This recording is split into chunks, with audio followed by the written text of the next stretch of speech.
of this palaver. Let's get the show on the road. Yeah. There we are. Morning, everybody. Good morning, everybody. And quick as that, look, we're back. We're back. How'd that happened? Good morning, everybody. Let's do Boss Jocks today.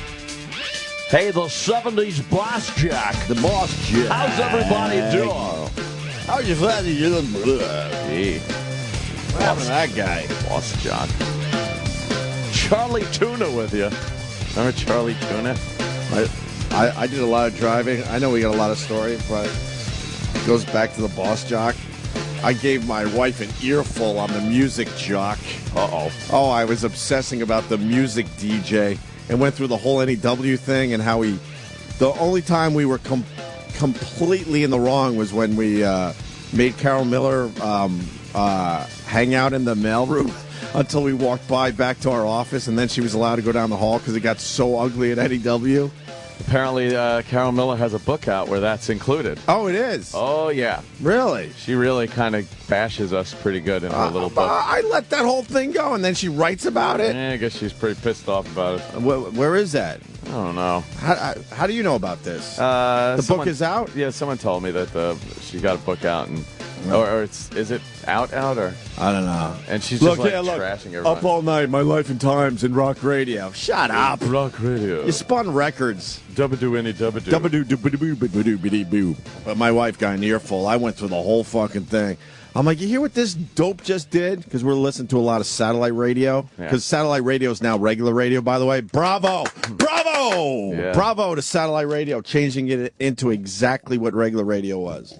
So there's a guy, I don't even need to name names, and he's doing his laundry list of songs and stuff, and I go, you know, that guy right now, he's feeling good about himself. That he, introed records. He's intro on the records. He's on the air. Right. Living the dream. Right. Living the dream. And I go, what a waste of fucking time the music jock was. For the longest time, at least the last 20 to 25 years, it was a complete waste of time. There was a point where, the music jock actually picked the records. Yeah. Depending on the mood he was feeling, he got to go deep and really develop a playlist for the afternoon or the morning or middays. But for the last 25 years, a dopey program director fucking gave him the list, and then he goes through it, and he feels good about himself that he introed like an Aerosmith record.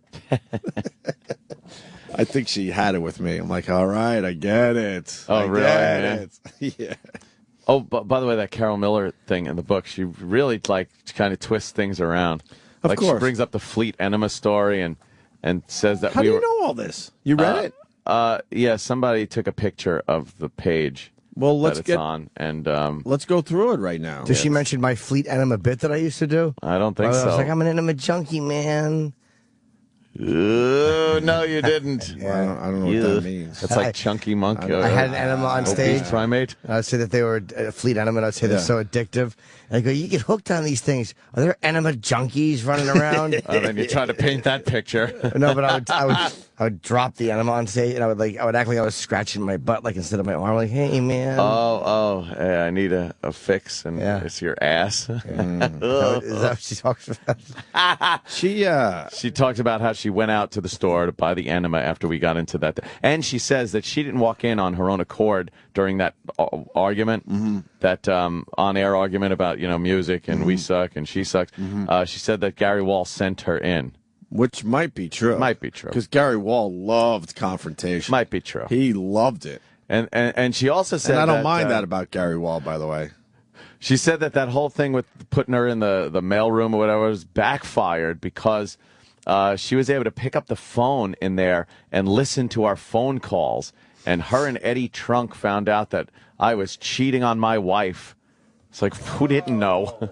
I was fucking making out with her in the car parking garage. What? It's in the book? Yeah. I would sue her, man. Fuck that bitch. All these years they said we're cool, and then she's obsessively writes about us. What do you mean she was listening in on your phone calls? That's wiretapping. Yeah, exactly.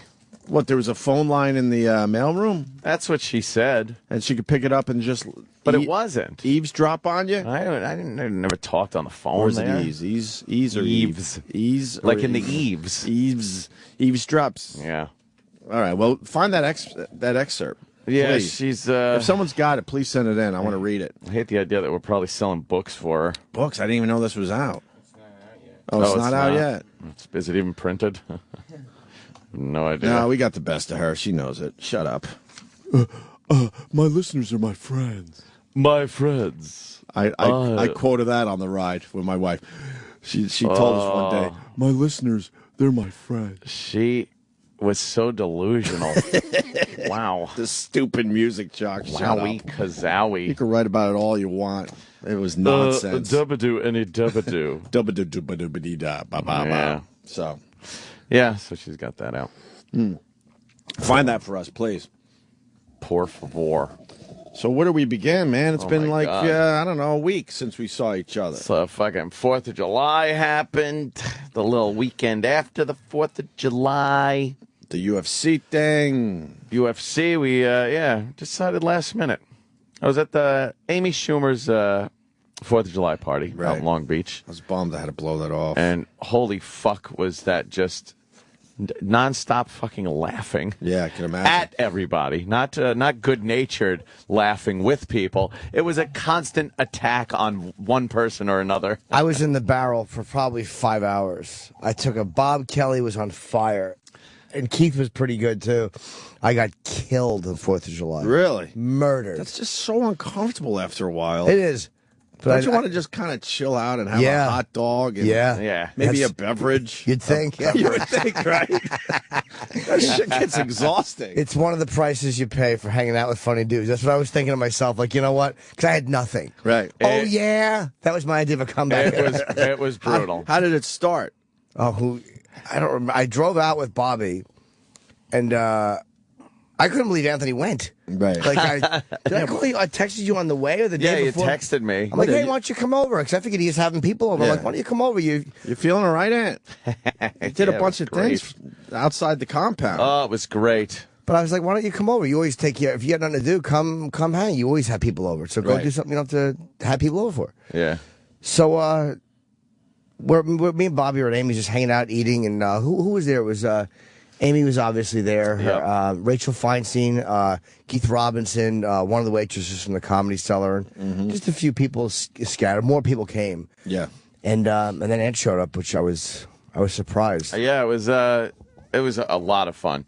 Trying to park sucked It's a nightmare. in Long Beach. I orbited the place for a while and just leaving horrible messages on Bob Kelly's a voicemail and texting Jimmy. Oh, so you bring me out to Long Beach and then just ditch me? Is this the joke? Do they have parking lots?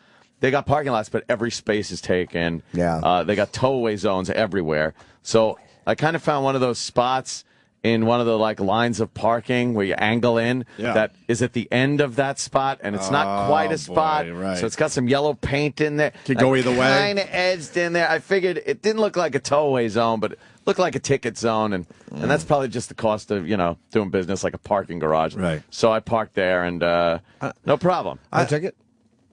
You lucked No out. ticket. I don't understand these towns where they want you to come and enjoy, and then they make it very difficult to park so Very they can make difficult even to more. park. So they can make even more money off you. Yeah.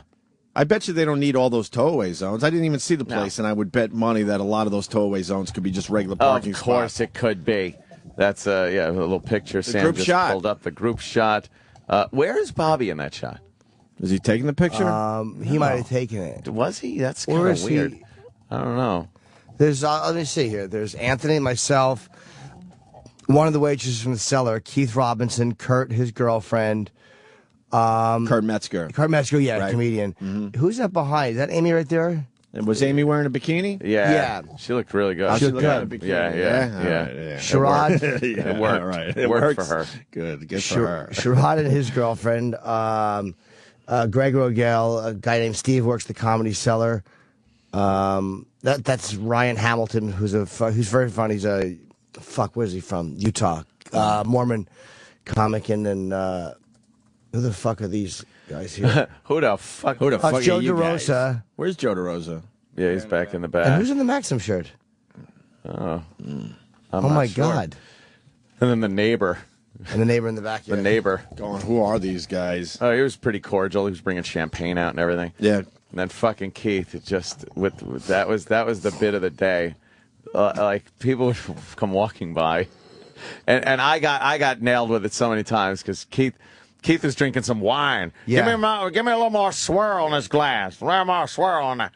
And like it's Long Beach, so there's some old decrepit guy walking by with a little hat on. He's got his towel and he's going to the beach. He's like 65 years old and shit. He's walking by, and Keith would be like, Anthony. And I turn around going, what? And he's calling to the fucking decrepit guy. And that just kept going all day. Like a big fat woman walks by and he's like, Bobby! Hey, Bobby! It was so fucking funny. Jeez. Every black guy that walked by was Keith. Everyone that walked by, yeah, every black guy. And then like just some haggard old blonde woman walked by and he's like, Amy! It was so fucking funny. That's classic. And I got killed. Bobby murdered me. You were getting slaughtered all day with your dumb white socks. I had my white tube socks, my shorts, and fucking. We went into the ocean, which I never do. Never. Why don't you go in the ocean? I'm never around it. I don't really either, unless I'm like in the Caribbean. It's fun. But we all went in and had a fucking pisser. How were the waves? Great. It was really choppy but fun, man. Nice. They were coming in one after another. Nice. Yeah. How many times did you have to save Keith Robinson? He came in all drunk. He did surprisingly well considered his alcoholism and his race. Right. Well, hence the how many times did you have to save Keith Robinson? Yeah. But even other guys, it was a bit of subtle humor there. He was just talking shit in the water. It's like wherever he goes, he's got to talk shit, punch in the waves. Is he trying to punch sharks? Yeah, talk shit to the sharks. He's one of those guys. Yeah. Really talking some shit, and and then Jimmy just said, going to Vegas and stuff. Why don't you should go? Like, and I'm kind of, I don't know. And he's like, oh, fucking, I call Kenny. He'll hold his spot. And then I just figured, what the fuck? And that started phase 2 of hanging out with Jimmy and Bobby. I couldn't fucking believe that you went. I know. It was like literally 20 hours before we left. I saw that tweet. I'm like, what is going on with this guy? Absolutely. You know what it was? There was absolutely no reason not to go. But I would assume you had a lot of festivities planned for your place. I did. I was going to have some weekend festivities. So you had to cancel it all? Or did it go on without you? No. I just, I told everybody, I'm in Vegas. Sorry. Later for you. Go find your own fun. Yeah. You host every party. It's like you got to go out and do other stuff without fucking having the pressure of having to have all the have everybody over your house. Right. Yeah, it was great. How were the fireworks before you move on to the Vegas trip? Did you stay for the fireworks? There really weren't any. Other towns broke. Yeah, we saw Laszlo. Yep. He lives out there. How's the town broke with all the parking? That's what we were saying. Non-parking. That means people are coming. So what are you doing with all the money? I think Long Beach is really like one of these real corrupt incorporated towns that don't really, they have their own police force, they have like their own everything, and I think they just... How are they broke? That's probably how. I think people are lining their pockets. They're taking too much of a taste for themselves. Yeah. He said the fireworks aren't till a week from Friday. Like from last Friday. It's probably this Friday. Yeah, because the fireworks company, they charge a lot when it's 4th of July weekend, but then they could you could get them afterwards for a lot cheaper. Hey, that's a great idea. So they decided... I kind of like that idea. So they decided to do it a little later. Because you're overwhelmed with fireworks for 2 or 3 straight days, right? If you spread that out, it'd be kind of cool. Yeah. Why not have some fireworks in August? Yeah. Still looks cool. Yeah. It was... I saw some on the drive home. That was about it, though. Yeah. You see them on the horizon. It's not like the old days where everybody had fireworks. Right. Just blasting them off in neighborhoods and everything. I barely heard any. Well, for the 4th year in a row, I chose to blow off the fireworks display that's literally right outside my window. People lose their minds every year about this. They're like, why aren't you staying in your apartment? You would have a front row seat to the Macy's fireworks, Macy's 4th of July fireworks. And every year I blow it off to go way up, way upstate to see Brother Weeze and the gang. Upstate? But it's right outside my window. Yeah. Right outside. Like, you talk about people, they come from all over the place to see this thing. Stand for hours and waiting. They line up along the shore, and there I have, I could just, walk out of my bedroom and check it out. and I blew it off again. I gotta set up a camera to see how cool it is because you should just do that. To this day, I have no idea. Everyone says it's beyond amazing, and you're blowing this off year after year. That would look cool from that high up, I bet. To see some shitty fireworks display in Soda's Point. Yeah. Was it a shitty spot? Was it shitty? It's just basic shit. You know, they're not making smiley faces and whatever else they fucking do, like the Macy's do. The Macy's people. Yeah. So fireworks, schmireworks. Yeah. I didn't mind. It was fun. We saw like maybe 5 walking down the boardwalk. I didn't care. Yeah. Yeah, it would have been fun to see a few, but Yeah. it's I don't really give a fuck about fireworks. But oh man, we just had a fucking amazing time in Vegas. UFC people are unbelievably accommodating The best. with us. I mean, when the head of the whole fucking shittery comes over and he's just like, "Holy shit, I'm so glad you made it." Right. I'm like, "What the fuck?" You mean you're treated right? Yes, treated properly like gentlemen. Is that a weird feeling? It really is. To have a company treat you right? You know, we've been beaten and actually down. say hi to you every once in a while? We've been beaten down so much, it's almost like you feel like something's wrong, that everything is going right. Yeah. You feel like there should be somebody that's going to tell you can't do something. And let me guess, everything was real easy. Oh.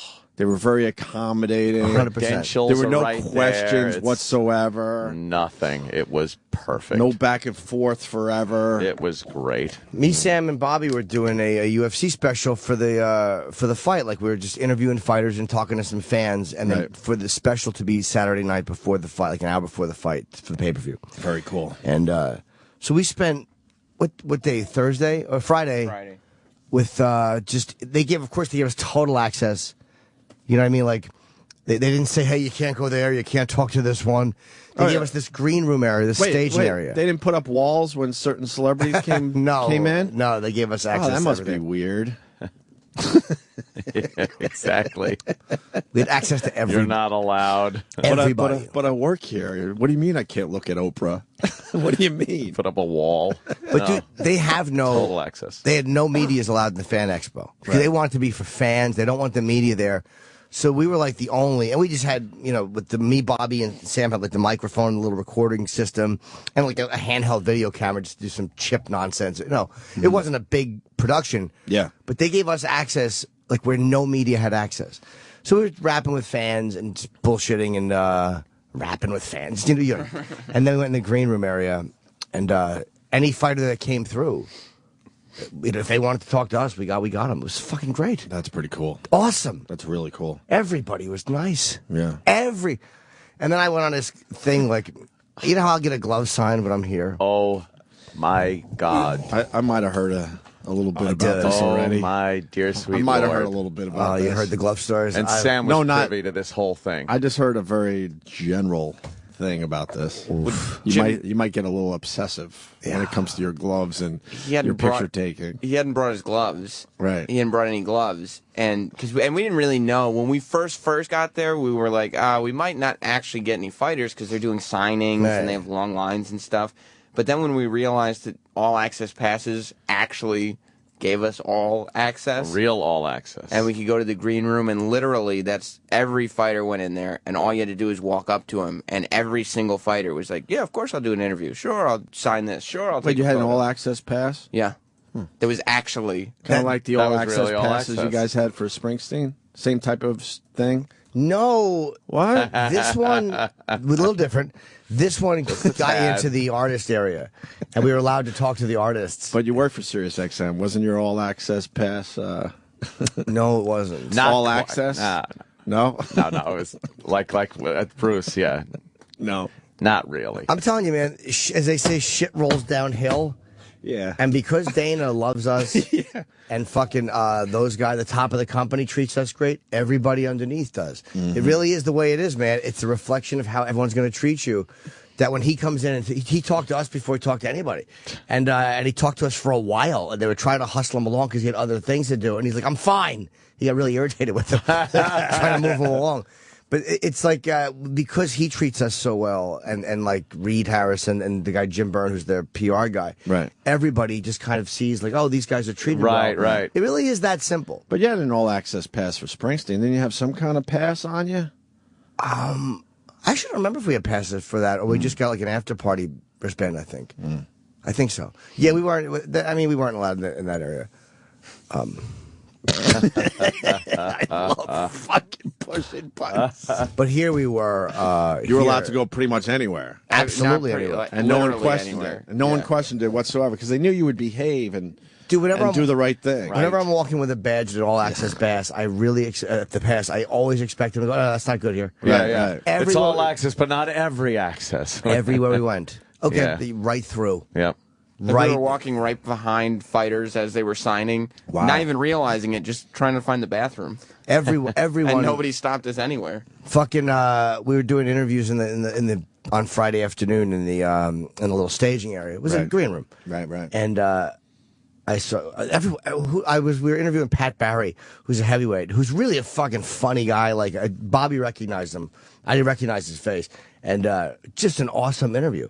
And I walked away in mid-interview to get a picture with Junior Dos Santos. It was, God. In the middle In the middle of an interview with one guy, he Bob walks away to get a picture with another guy. But Bob was yapping. I wanted to talk to Junior Dos Santos. Right. He's the heavyweight champion. Of course. But Bobby wasn't looking. Like I didn't know how to wrap it up and go, Bob, shut up. Because he wasn't looking at me. He was just looking at Pat Barry. So I was like, I didn't want to interrupt. I was like, they were doing great. So I'm like, fuck it. So as I'm holding the video camera, Jim hands me his microphone. So I have to hold Jim's microphone while Jim leaves the interview and the get a camera to go get a photo with Junior Dos Santos. But when he got there into the green room and started realizing, okay, Pat Barry's there, Junior Dos Santos is right here, we are going to have access to all these fighters, he started panicking because he didn't have gloves. Didn't have gloves to sign. And so he was like, Jim Byrne, who's in charge of the PR, was bringing some gloves for Jim, but he wasn't there yet. Oh, shit. She's like, where's the gloves? Where's the gloves? So he went to the bathroom, and he had missed like maybe 3 fighters so far. And it was all he was talking about was gloves. Yeah.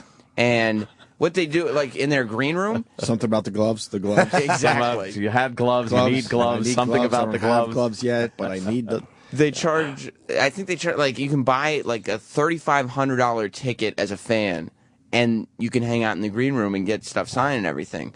And so there was one guy who was there, and he had a suitcase, like a giant suitcase you would have to check, full of UFC memorabilia to get signed. And Jim went to the bathroom, and while he was there, Bob bought a pair of gloves off this guy that were not signed so he could give them to Jim. And as he did that, Jim Byrne also showed up and gave Jim like 4 or 5 pairs of gloves that were official UFC. Sounds like plenty of gloves. Now, had a small area that was clean that could get signed that the official gloves did not have. They say UFC on like the wristband, the wrist part, and the top part. Yeah. Whereas these other ones had just UFC on the top and the black free area to sign. I would assume you want the official gloves though. Nah, the unofficial ones were better to sign. I don't care about selling them. I just want to have them. And I foolishly assumed that he was looking to get 1 pair of gloves to get signed by everyone. Right. Multiple signatures. Sure. When he assessed all of the situation, he now had 5 or 6 pairs of gloves in front of him. He realized the unofficial gloves were the way to go, and he purchased every pair of unofficial gloves that the guy had. Well, it was a few pairs. I mean, I was like a junkie. Wait. You're being casual. How many? How many do you think he bought? He definitely that day on the spot probably bought 6 pairs of gloves from the guy. Yeah, I was like a junkie. How much per pair? $20 a pair. $20. Although he wanted 15 from Bob, and Bob just gave him 20 to keep it, so he charged me 20. Oh, man. Bob, fuck you. But it was worth it, though. I mean, and everybody that came through. That's not bad. I thought it was going to be like No. a dozen gloves. Listen, Pairs of gloves. at the end of the day, though, first of all, Jim's new strategy was everywhere we went the whole weekend. Because you never know, because it's all in the MGM, and Vegas is not a big place. You don't know who you're going to see. Fighters are all over the place. Yes. And because the expo was there, it wasn't just the fighters on the card. Every UFC fighter was in town. Every single place we went, including dinner, Jim had... You brought the gloves with you? Just one glove in my back. One glove in his back pocket. One glove in his back pocket. Just in case. With a silver Sharpie, so he could pull it out. And a few times, it came in handy. It did. Not too outrageous. No, I'll tell you who I got It's not too in the outrageous. hallway in the back from the bathroom, and I saw fucking Frank Mir. I just walk in, there's Frank Mir in the hallway. Yeah. So we said hello, and I just asked him. Pull that glove out. He should have put it on and punched you. But dude, I didn't want to. I don't usually. I'll get pictures in those places, but I wouldn't. But I was right there, and we were going to be staying there, talking to people. So I'm like, why wouldn't I get them signed? I usually only do that in studio. I never bring memorabilia to events. Never try to get those guys to sign when they're fighting, ever. I'm like, it's like being in studio when you're in the green room, because after you talk to a guy. Like, we were talking to Shane Carwin. We had to wait for him to finish eating. And then we talked to him for about 10 minutes. And then he's like, all right. And he starts eating again. It's like, we're just hanging out in the room with these guys. Yeah. So it was like, why not get it? I'm here. Jim, well, we all actually had to redo our carry-on packing at the end of the trip because UFC hooked us all up with all kinds of swag and stuff. Goodies. But, and he gave us like all sports bags and stuff like that. But Jim had a huge issue because at the end of the trip, he had 22 signed gloves. 22 signed gloves. In a giant duffel bag that I packed. I had to redo my carry-on. He's carting around this giant insane, bag with really 22 separate fucking. Where is this stuff gloves. going? I have. I'm actually having my apartment redesigned a little bit. Like, I just have a couple guys doing A it. glove store. He's going to have it designed into. You've what been telling me lately you need, a 2-bedroom or whatever. Yeah. Now I know why. It's just so you can throw all your junk in one room. But I'll never sell them. Sorry, I'm calling it junk. That's okay. I don't want the money for them. I just like having them. I think they're kind of cool. A duffel bag filled with UFC gloves. Filled with gloves. And he was walking around, and he jokingly at one Why point... wouldn't you just take pictures and then you got... That's easy. Yeah, I did That's that. a little picture card you could throw in your pocket. He jokingly at one point said with him walking around the expo with a UFC sports bag full of signed gloves. Yeah. He said, yeah, people must think I'm a fighter or something. Oh, God. And I said, no, people think you're a dork walking around with a giant bag of memorabilia. And he was right. He was right. As opposed to a guy who's on the Tonight Show every 3 weeks. Yeah. You do realize that, right? You're a big star, Jim. But you know what? It's like I love. That's the gloves? That's the first. That's day one. I took a picture of them. 1, 2, 3, 4, 5. There's like 16 there. 10, 15. Yeah, there's an extra one over there. Wow. 16 gloves. But you see the red ones? You see the difference is the ones with the red strap, he had to buy. They were willing to give him, they would give him whatever, they would give all of us whatever we wanted for free.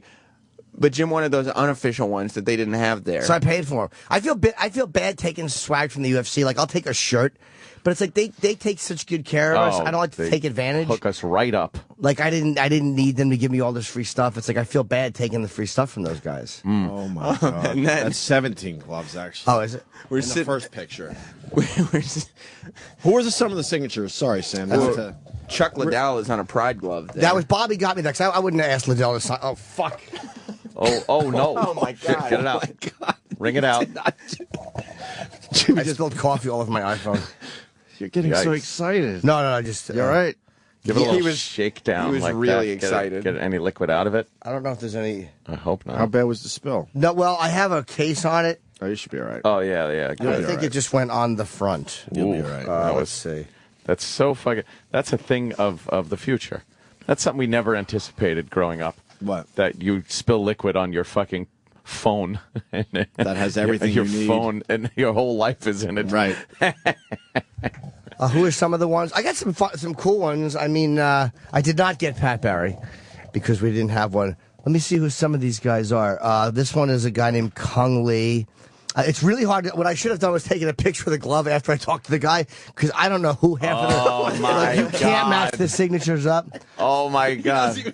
In the end, he doesn't even know who signed the I gloves. I'll have to look through them. I got. How are you going to figure that out? I'll just look him up. I got Nate Diaz was a hard one to get because he hates doing interviews. I got him. I got Shane Carwin, Junior Dos Santos to sign one. He asked Liddell. Who else? I got Kung Lee. I got Noguera. Fucking Frank Mir. Wait, so that's not So all you're the looking gloves? to pawn them or sell them? Earlier today, Yeah. Jim walked in with a bunch of UFC gloves that are signed. But it's painful to be Jim. Like, I feel so bad that Jim has to be Jim The because stress level is he crazy. literally had with him on his person a bag full of 18 signed gloves, and all he would obsess about was the one that he didn't have. One that got Yeah, away. yeah. It's craziness. When do you relax? I relax. I mean, as much as I do. I'll tell you one thing in Vegas. I was completely hooker free. I didn't do anything dirty in Vegas. Wow. I was in Vegas, and I spent time thinking about my dumb gloves and having fun and talking to these guys. But it really is fun. Like, even though it's stressful, it's not. There's much worse things to do in Las Vegas for a compulsive psycho. You were on a mission. And the gloves, I won't bring that. And I'll tell you, I've showed restraint because after we went to the weigh-in, which was fucking 8,000 people at the weigh-in. It's the biggest weigh-in they've ever had. Where do they do the weigh-in? They do that they like half of the arena is for the weigh-in. And the guys all come out, and it basically is what it is. They just come out and they do the weigh-ins, and the fucking they take a photo, like, you know, fist to fist, and the fucking place goes crazy. And after the weigh-in, of course, Jim Byrne takes such good care of it. Right backstage, we got all this audio. We got most of the audio on Friday. We got some on Saturday, but most on Friday because we wanted to have it ready for the special.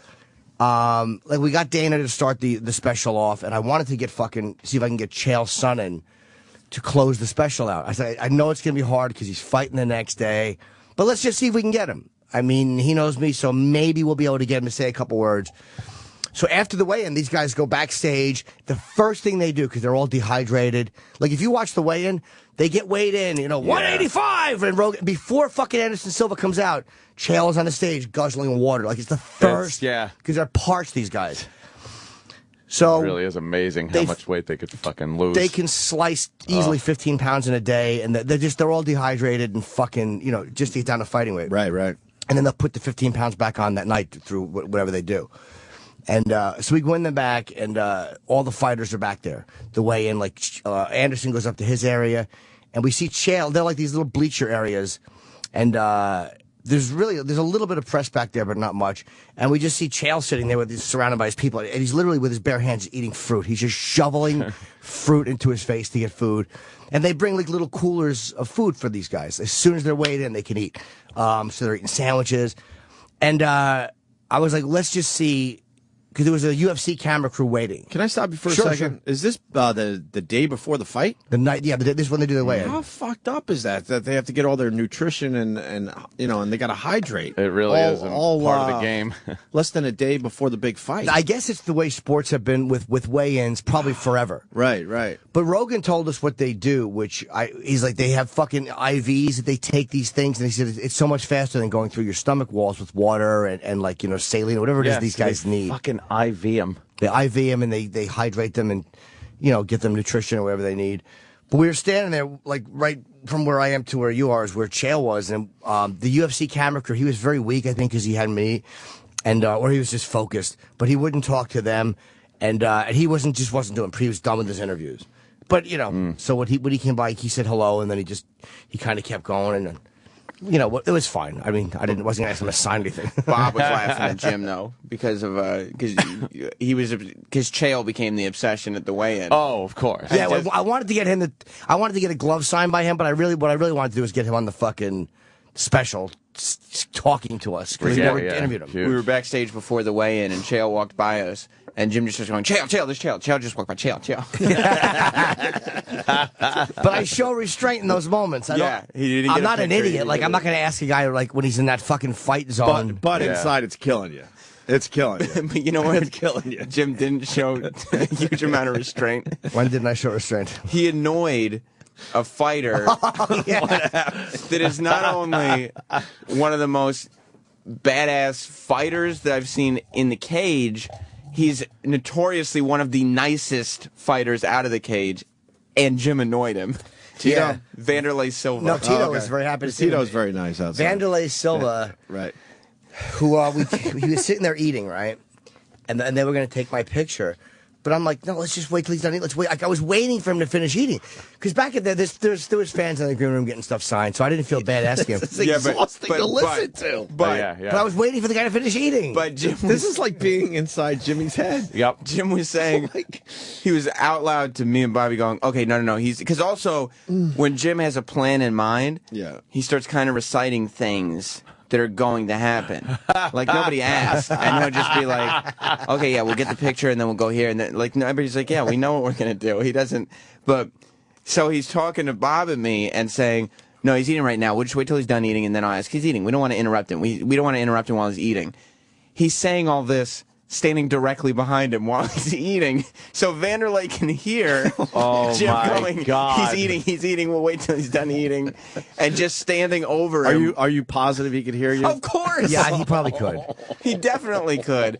And he's just finishing his sandwich and just feels me and Jim and Bob looming over him. Which is worse than just going up, getting it over with, and leaving. And Jim going, he's eating right now.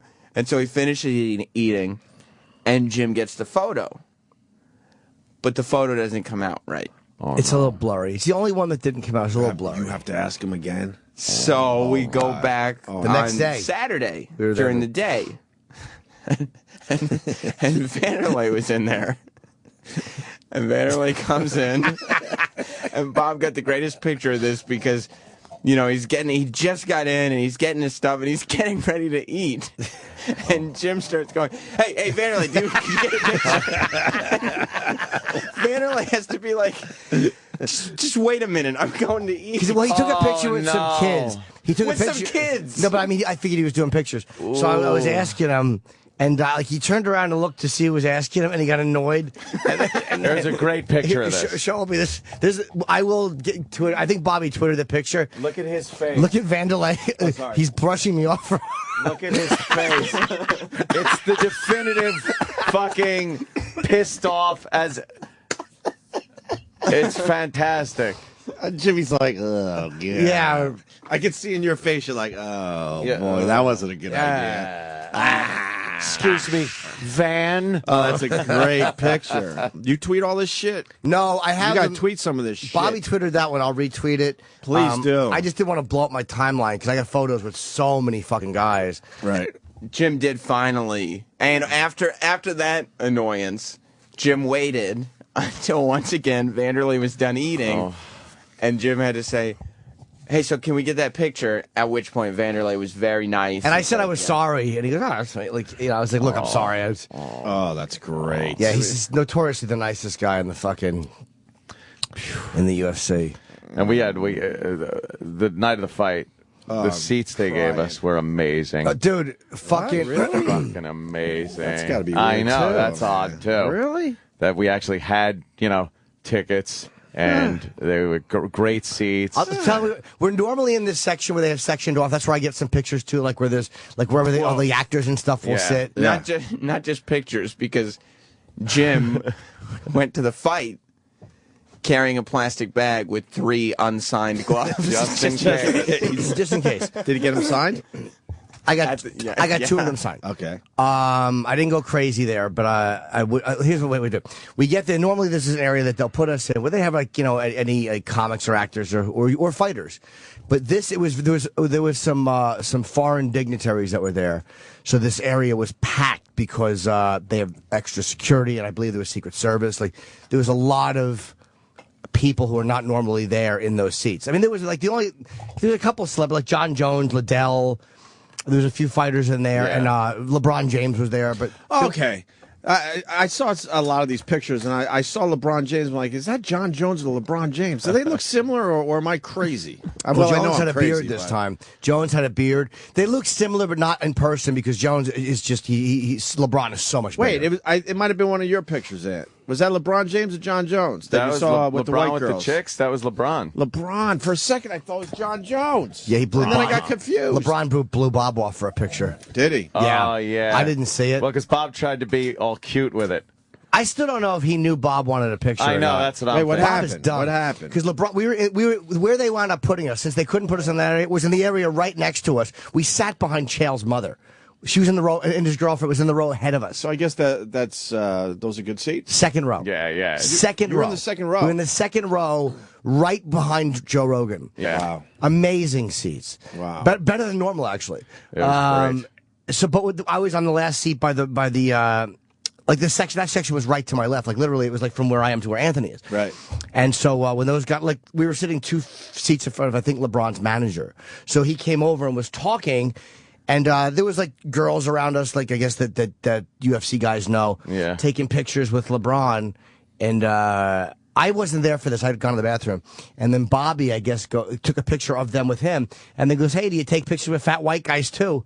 And LeBron just turned around. And turned around. What? But I think I don't know. Bobby will say he knew, but I don't know if he knew because Bobby saying that, I'm like, maybe he thought this guy gets his balls busted all the time. He might have thought Bob was just being a dick or fucking being sarcastic. Should have just asked for a fucking picture. Dude, I said hello to him. He didn't remember me, but I said hi to him, and he said hi. He shook my hand. He was okay.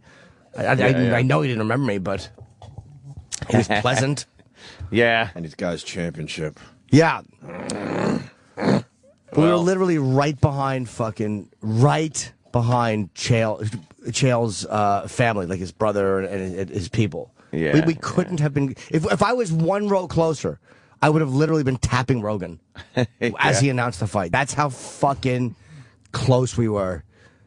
Awesome seats. And an great awesome seats. time. It just was just great to watch. A lot of fun. That's your first one, right? Yeah. That was the first live one I went to. They're great, aren't they? Fucking great. The energy in the place, dude. It's like literally something happens, like when the prelims, when people are coming in, and they're good fights, people are just kind of coming in and getting settled. And then when they go live, it's just this fucking, it really is this weird gladiator thing. Yeah, it definitely is.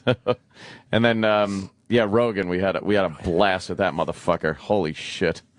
What a pisser. Went out to dinner. Oh, fuck, I forgot about Friday night. You want to save that for after the break? Sure. Yeah, we had a great night Friday night. A non-UFC. We all went out and just fucked. Yeah, I want to hear about the Rogan Dice thing and the fact that Sam was Bobby's bitch the entire fucking weekend. Assistant. He Why do you called put it. up with that shit, Bitch. Sam? That's what I was there for, to help Jim and Bob come off as being as talented as they are. Well, you didn't. I guess Jim didn't need all that much help, not as much as Bob needed, because you were Bobby's bitch. Well, I couldn't fit 22 gloves in my bandolier. Oh boy. Well, more from Vegas as you guys went out there for the UFC thing. Also, I want to hear about the plane rides. Oh, I want to hear about United Airlines. the gambling. Not much. Not much. Not much there. A couple of good things, but and hanging out with Joe Rogan all on the way. Stay there. This is the worst of the Opie and Anthony Show. Sirius XM. Sirius XM. And now, the Opie and Anthony Show. and Erock, that's great. Stupid Erock. Good morning, everyone. Erock, why'd you play the worst of Sweeper going into break? I didn't realize We're live. I didn't realize I grabbed from the wrong file. Yeah, but then Sam had to tell you, and you had this look of what? What just happened? What? Don't you listen to what you're playing? Not usually to break, no. That's a very bad. That's not a good policy. No, it's not. Is this a thing? Is this part of your bit? No, this is nothing. Nothing? No. All right. Ernest Borgnine died. Oh. Know what show I forgot all about? McHale's Navy. McHale's Navy. That was huge. Fucking show was hilarious. McHale. Who was the was it the sergeant, the captain, character actor with that weird voice? Yeah. They were playing clips of him on a bunch of the news shows. McHale. He was always mad. Yeah, McHale. He was always angry. Who was that guy? And was he in anything Flynn. else? Joe Wow, Flynn. very good. Someone knows it. He was funny, man. Yeah.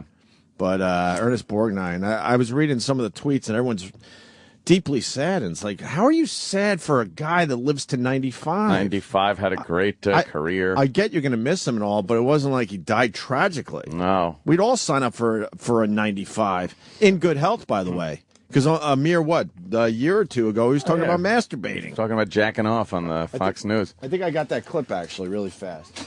Yeah, how are you sad for a guy that made it to 95, was still able to jerk off, and he seemed like he still had it all together?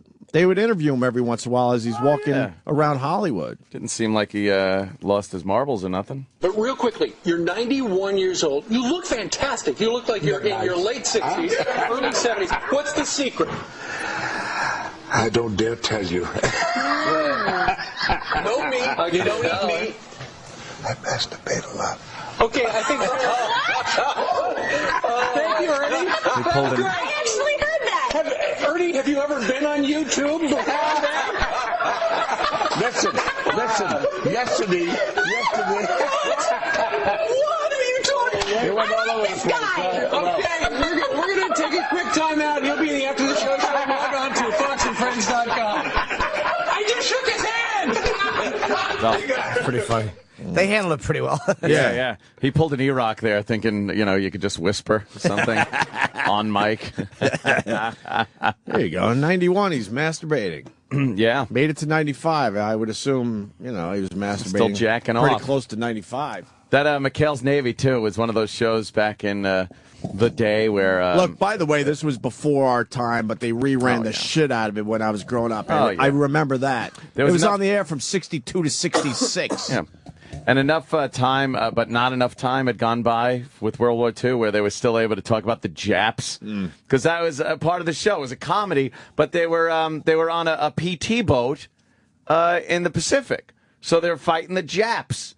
And they were constantly talking about the Japs. And they had one Japanese guy that I guess was a deserter. They were a friend of theirs that they had to hide from the brass. He didn't like dinner?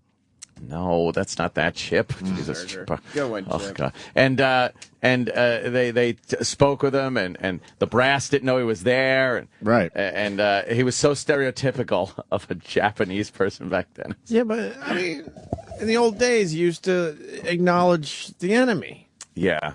I saw that Mission Impossible movie, and we have a problem with Russians still. Apparently so. It's safe. When that should have been, Middle Easterners. Should have been Middle Eastern terrorists. Yeah. Even though they filmed in Dubai to sort of tell you, well, look, we know what the real problem might be. Yeah. The Middle East, but we can't really do that in this PC world. So we have a problem with the Russians. They're trying to sell movies. Oh God! Is this Mission Impossible 3? Yeah. It's terrible. Enough already. Yeah. The nuclear launch codes. I was like, are you fucking joking? What year is this? Nuclear. Here's my guess, because they didn't show anybody falling off the Burj Tower. Right. I'll bet you that they fucking I bet you Dubai put money into that movie, or some investor put money into that movie and said, just can't be Middle Eastern terrorists, and don't have anybody falling out of that building. Don't show anyone dying. Right. Yeah, make us look good. I mean, that was my first Mission Impossible movie, so I liked it. Yeah. Yeah, I liked it. It was all right. But let's go with the enemy everyone's thinking. Yeah, of just Middle Eastern terrorists, of course. Hogan's Heroes. It was in a concentration camp, POW camp. Right. Yeah. Did you like McHale's Navy? I watched it. All the reruns growing up. You watched that? Sure. I thought it was funny. Get us a clip from McHale's Navy, Sam, when you get a chance. It was probably not funny, but at the time, I remember laughing as a little tater tot. Yeah. All right. Well, back to Ernest Borgnine. Oh, and since we're doing commemorative things, I guess happy birthday, OJ. 65. He made it to 65. He's 65. I wonder what he's doing in jail right now. You think that shit? Like, what is OJ doing right now in jail? He's probably doing something fun. He's probably smiling, laughing, talking to people. Just joking around. He's OJ. Just joking around the weight room. He's OJ. He's just behind the bars. He's in prison, but he's still OJ. Yeah. Is this a good clip to play? I guess. McHale's Navy. You don't even know what McHale's Navy is, do you? No. I mean, I know what it is. God. Kelsey Grammer remade it into a movie with Kelsey Grammer. Boy. But Tim Conway was in this damn show as well. Look at Tim Conway, a young Tim Conway. Should we play from the beginning? If you want to. See what that is. You don't want us to play this, Sam? From 62. No, I don't care if you play it, but I mean... A lot of people are all about the Ernest Borgnine thing today. Well, McHale. Yeah, I just want to hear that guy. Somehow you always manage to clear the decks just in time.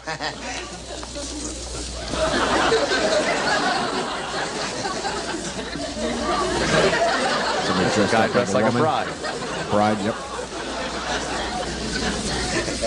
What in the blue Pacific is going on in here? What are they doing with these dresses? Well, you see, sir, His voice is great. A show that the Special Service Officer is putting on. Yes, sir. Special Service Officer. Yes, sir.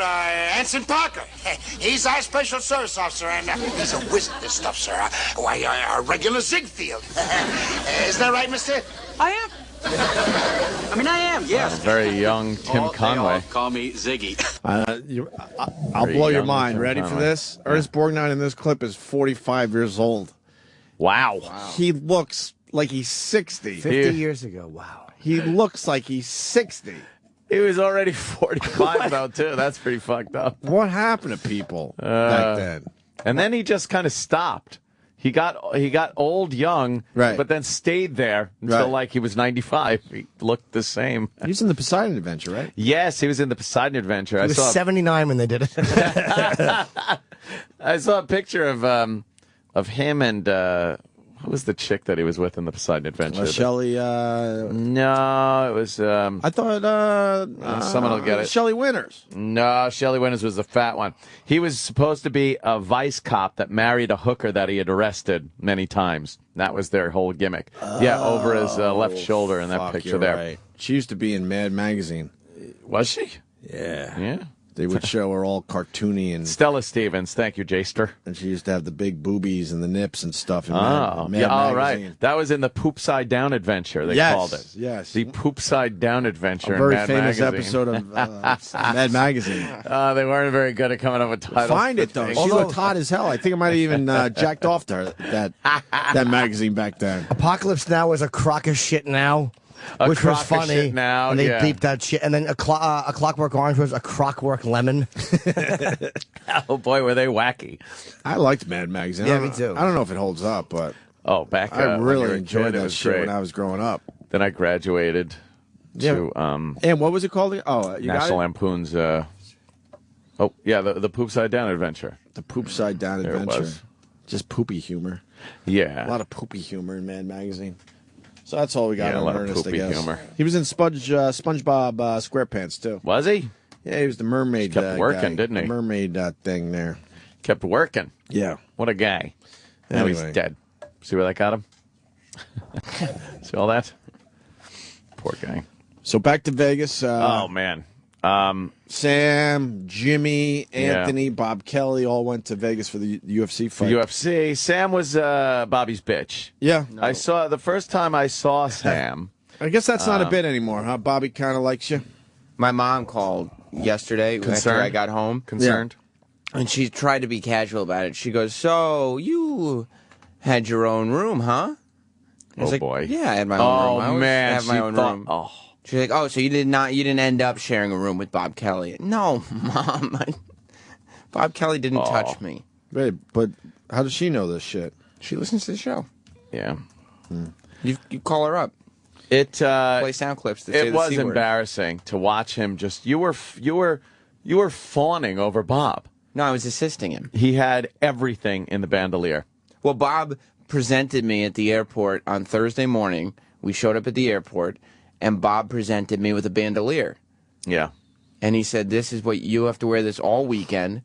And we decided I had to put my keys on it so that way I jingle when I walk, and they'd know. Jim and Bob would know when I was coming. Like putting a bell on a cow or Yeah. something. And then I would have to fill the bandolier with things that Bob and Jim might need: tissues, toothpicks, mints, gum, Erock, things like that. Yeah.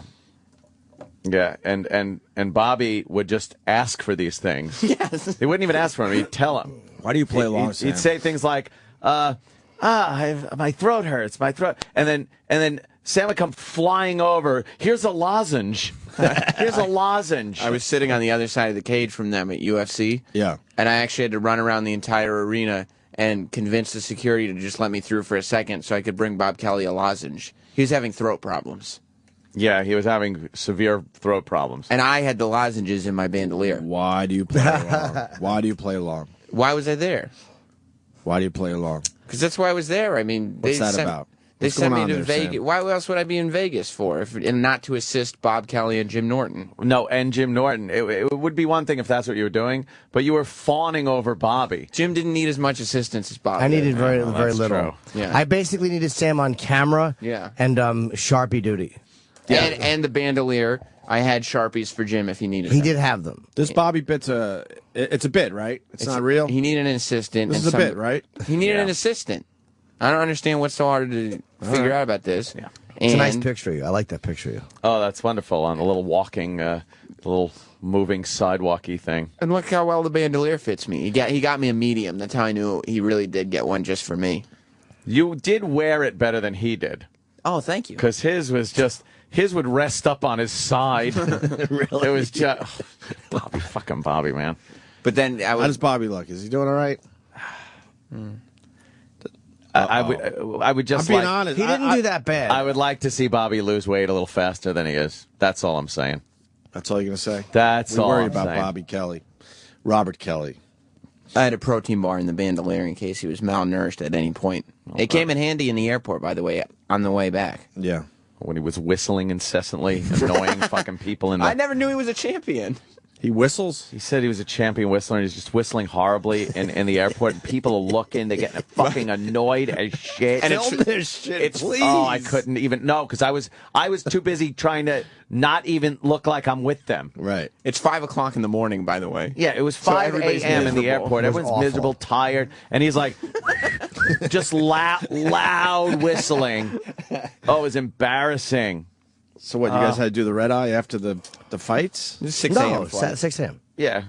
When did the fights end? We're able to take a little nap. Vegas ski. time, it ended early, obviously. Yeah. 10, and then the press conference. 10 and stuff. Oh, so you could get a few hours sleep Honor and distance. if you wanted to. But I wore the bandolier everywhere. I wore it to dinner. I wore it everywhere we went. I had Yeah. the bandolier. And like when we went to film and audio record at the expo, since the bandolier can't hold my equipment, I had to bring a book bag, but then also the bandolier. Yeah, he was loaded for bear, this motherfucker. Yeah. Well, we did go to dinner with Joe Rogan and a couple of his people. Who do you have along with him? He had a Red Band with him. Red Band's cool. Red Band's great. He Yeah. had a buddy of his, yeah. And Fight Doctor. A Fight Doctor guy. An actual fight doctor? Yeah, yeah. Wow. And then we all went. And Where'd you go to dinner? That goddamn great steak place. Craft steak in the MGM. In the MGM. What's craft steak? Fuck, it's so good. It's a steakhouse that they got in the What is it, in the like hotel. a famous chef? Yeah, who runs? Is it? I Oh, think is it it? is. I think it's one of the guys from. Has to be. Fucking. Let me see. Somebody will pop it up. It's really good though. Yeah. It's not Gordon Ramsay. What makes it so good?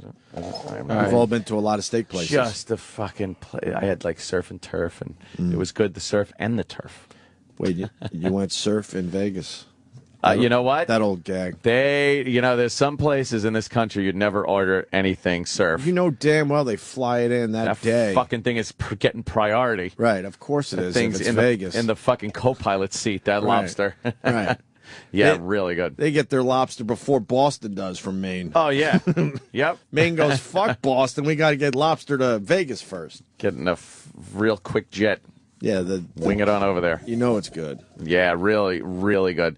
So we went to dinner, and then I guess somebody just brought up real casually, hey, Dice is playing here in Vegas. I was like, oh, and Rogan's just like, always the animal. Let's go. Let's go see him. Dice once said to me, he goes, hey, if you're in town, you come over. He was playing at the Riviera. So Joe Rogan texted right there, and within seconds, Dice got back to him, all caps. Yeah, come by, bring you whoever you want.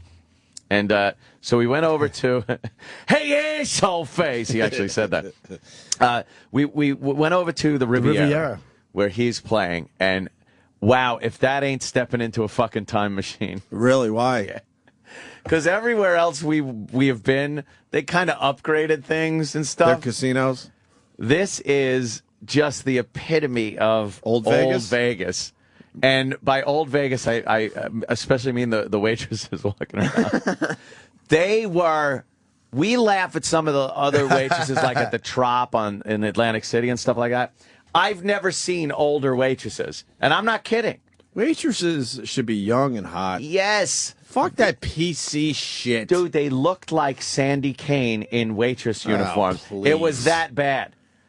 And then the casino, you walk through, there's zero energy. Like that vibe of a casino. Is there just a sadness in the air? A sadness. Because like hung in the air with you the go to the cigarette MGM smoke. and people are losing a lot of money, but there's glitz and glam and Yes. and you feel the energy and the excitement, and then Yes, there's an energy. There was no just energy. It sadness was in the just air. sadness. And just they like should allow smoking there. Like just people at slot machines on their fucking hover rounds and Oh, boy. wheelchairs and just pulling that lever, hoping for the dream, and it will never come. You don't think the dream ever comes for most people? Never. Oh, it was just. Yeah. We had to ask one of the waitresses where the theater was, and she was just old. Had no clue. But Dice was in his element. Oh, was Dice ever? We went up there to the place he was working. Unbelievable. He was fucking hilarious, and we were laughing so hard. I'd look over at Sam, and Sam had this face on after Dice would deliver some of his jokes, like, what's he doing? Like, what? What's wrong with you, Sam? He's just. Why don't you like Dice? I love Dice, but that's why he's funny. What's going on in your head? You're usually very honest. Let's go. He starts doing joke because his premises, like, couldn't happen. And they don't. What, like licking a girl's asshole in line at the bank? Yeah. No, he does that could happen. He does this whole bit that I don't want to give away about board games. Yeah. It's just like the most insane, ridiculous. Why? Because all of a sudden the place he and who is, cares what if he's you give it doing with away? these women. He's got enough material. He's not really doing this, I don't think. Right. But it's hilarious, and especially in the way he just treats some of the people in the audience. It was great. He threw somebody out 2 minutes into the show. 2 minutes. 2 minutes into the show, a guy was being escorted out of the Why? fucking What did place. the guy do? He was drunk. Yeah, chatting back a little bit. And he was being a little chatty back, and, you know. Dice walked on stage. He lost. Excuse me. He looks really good. Oh, yeah. He's thin, and he lost a lot of weight. Here. Yeah, but he looks thinner. Yeah, Even thinner. Wow. and he was wearing fucking baby boy long shorts and high black socks. He was dressed like a fucking British child. Yeah. His pants were fucking retarded. They were like little jeans. They came up to, How much what does are they, he weigh, you just think? below his knees or something? If you had to guess, how much does he weigh? I don't know how to do weight. I'm a terrible judge. I don't know what he was before. I think he lost 40 pounds. Like, he looks really good. Good for Dice. He's over at the Riv, and I think he's like there all the time. Yeah. And that let me tell you something. It's an old school place. Oh, yeah. What a vibe! What a vibe in that comedy place, though, man. What a fucking vibe! Yeah. It's not the club, but the theater above it. It's an amazing place to perform. It doesn't have like this new shitty. It has an old school comedy club. Comedy club feel. It's Yeah. great. Yeah, really goddamn funny. I mean, Dice just going off, and we were laughing so hard at just him. I look over and Rogan's face is like red. He's just, and you hear Rogan's like going, ah, just screaming, laughing. Joe Rogan's screaming laughter was above everything going on. Because it was just fucking. It was everything we wanted it to be. He was so funny. Because when we were at dinner and we wanted to go to Dice, we're like, oh, it's going to be fun. And you hope it would be. You know, you're not going to be disappointed. Right. It was everything we wanted it to be. Awesome. It was fucking rude Dice. At one point, Jimmy just turns to me and goes, "He's just a fucking pig." and it got me laughing so hard because it's like, yes, he is. He's just talking about women and fucking and this and your assholes and they're fucking bleaching their asses. Just classic that type of Dice. All new stuff, but it's like it's classic Dice. Yeah. He had this whole thing about how gay people are made that just made no sense. Made no sense. What's his take on that? Oh, it had something to do with the physiological makeup of the woman. Yeah. Whether, you could tell if a woman is going to give birth to as he said, a fag, based on, how she's put together. But it was a theory that not only have I never heard anybody say, I would never think that anybody could possibly even think it. Like, right. It just makes, it's the most ridiculous. It was ridiculous. It was but idiocy. hilarious. That's complete that's idiocy. Idiocy. Yes. Yeah, exactly. Fucking It funny, was though. very, very enjoyable. Really So funny. much fun. Yeah. We're just. Did you hang out with Dice a little bit? Or? Oh yeah, he was happy to see us. Yeah, after because the Rogan's show, so bold. Like I'm always like, let's go backstage. So Joe's like, come on, let's just walk. So Rogan just walks over the stage and back. Like he doesn't give a fuck, man. He's he's that guy. So of course I followed him, and then he said, go out and get everybody. So we went out and Ant and Bobby. Bobby had never met him. I didn't know that. Bobby never met Dice. Bobby never met Dice, Wow, so he was like nervous and wanted to meet. And Jim was like, hey, Dice, can I take a picture with you and Bob Kelly? And Dice just goes, but I don't know him. Who is he? Jim's like, no, but I'd like you to. And he goes, but I don't know him. With dice, everything has to be a production. Everything is a production. Everything. And then they take the pictures. Then, of course, he's hugging Bob. All right, now we know each other. We took pictures. Yeah. Then he gets like that. All palsy. It was fun, man. It was a great time. Fucking UFC was amazing. They just took How's care the of us. gambling end? I saw you tweeting about playing some cards. Yeah. I took a little bit of a beating right off the bat, but then I did good and I made a few bucks. Nothing near even being crazy. I didn't even gamble to the point where I was mad. You know, I just tossed some bucks away and then I won some back. I did all right. Not one of these, record-setting events, but I left a winner. One hand had me so fucking pissed off. I get dealt a hand. The dealer's got a 4 showing and a down card, obviously. It's blackjack. And deals me a 7 and a 7. So you split that shit. Dealer's showing a 4. What am I going to do? Have to. Stay on 14? No, I'm going to try to get a couple of 10s, get a 17, hopefully the dealer busts, or maybe get something else. So I fucking, I split them. Gives me another. Now I had it was a $400 bet on the original thing. So now every time I do something, it costs another $400. So I split $400. Then I get another 7. So I got to split again, another $400. Then she deals me a 3. So now I got to double down. Holy shit! Because I got a 10. Right. So on top of that 10, I hit a fucking. I get a 10. On the other 2 cards. I get a 10 and a 10. So I have 2 17s and a 20. She got 4 shown. She flips over that fucking 7. That fucking 7 and then the face card for 20 fucking 1. Wow. I was just like, what? How? Wow. Are you happy for her? No. I was very upset. You should be happy at for that her. one. That's like clockwork, though. 4, 7, 10. Boom. It was, brutality. But I wound up making back. I finally got a good table, fun, bunch of guys that were just fun and laughing, and a dealer that was dealing some good cards, so I was able to make some money back. But I didn't do much gambling, oddly enough. We went to the pool a lot. Nice. To the pool. They got this pool complex now at the MGM that's fucking amazing. You'd think you were in Atlantis in the Bahamas. To the middle of the fucking desert. And there's just a shitload of pools. I actually didn't go to the pool at all. Was it nice? It's a complex of pools. It's like a shitload of different pools in the Are they all grand connected, pool though, area. sort of? No, but they're all in the same complex. And Right. you walk around. You know how Atlantis has all those sidewalks and stairs and things all over, places to walk and plants and lights and music? Mm-hmm. That's what they got now. And then around the whole thing, they got this this lazy river thing going on, where you get the tube and you're fucking sitting there and grab a beer and just lazy river your ass right around a few laps. And then I wound up getting a cabana for me and the young lady, and sat in the cabana. Nice. And how much does the cabana cost? It's like out there. Well, you reserve it the day before, and then you have like an $800 minimum for the food. So then they just bring your shit. I was like, bring me some cracked crab, please. Sam, did you enjoy your cabana, Sam? Oh. I was not poolside. Oh. I was getting some Stein gloves for Norton. And making sure Bobby had enough gum, mints, and cough drops. Nice. Oh, these guys were working. They were We spent all day Friday doing audio. We did a lot of audio Friday. Did the special air?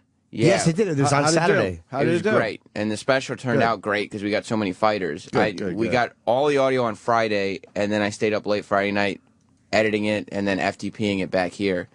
And Sal was in here on Saturday. That's amazing. Nice. Yeah, that actually worked. I thought we were all just the guys hanging out in the casino while Ant was gambling, and me and Jim and Bob were kind of just watching him at his table at one point.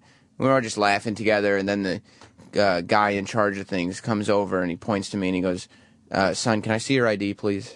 Oh, that and was I got funny. Carded. Yeah. Sam got carded. Aw. That was a good one. Yeah. And we did Saturday. Me and Sam walked around with Bobby, who became a part of a Chip video, which normally I don't have any.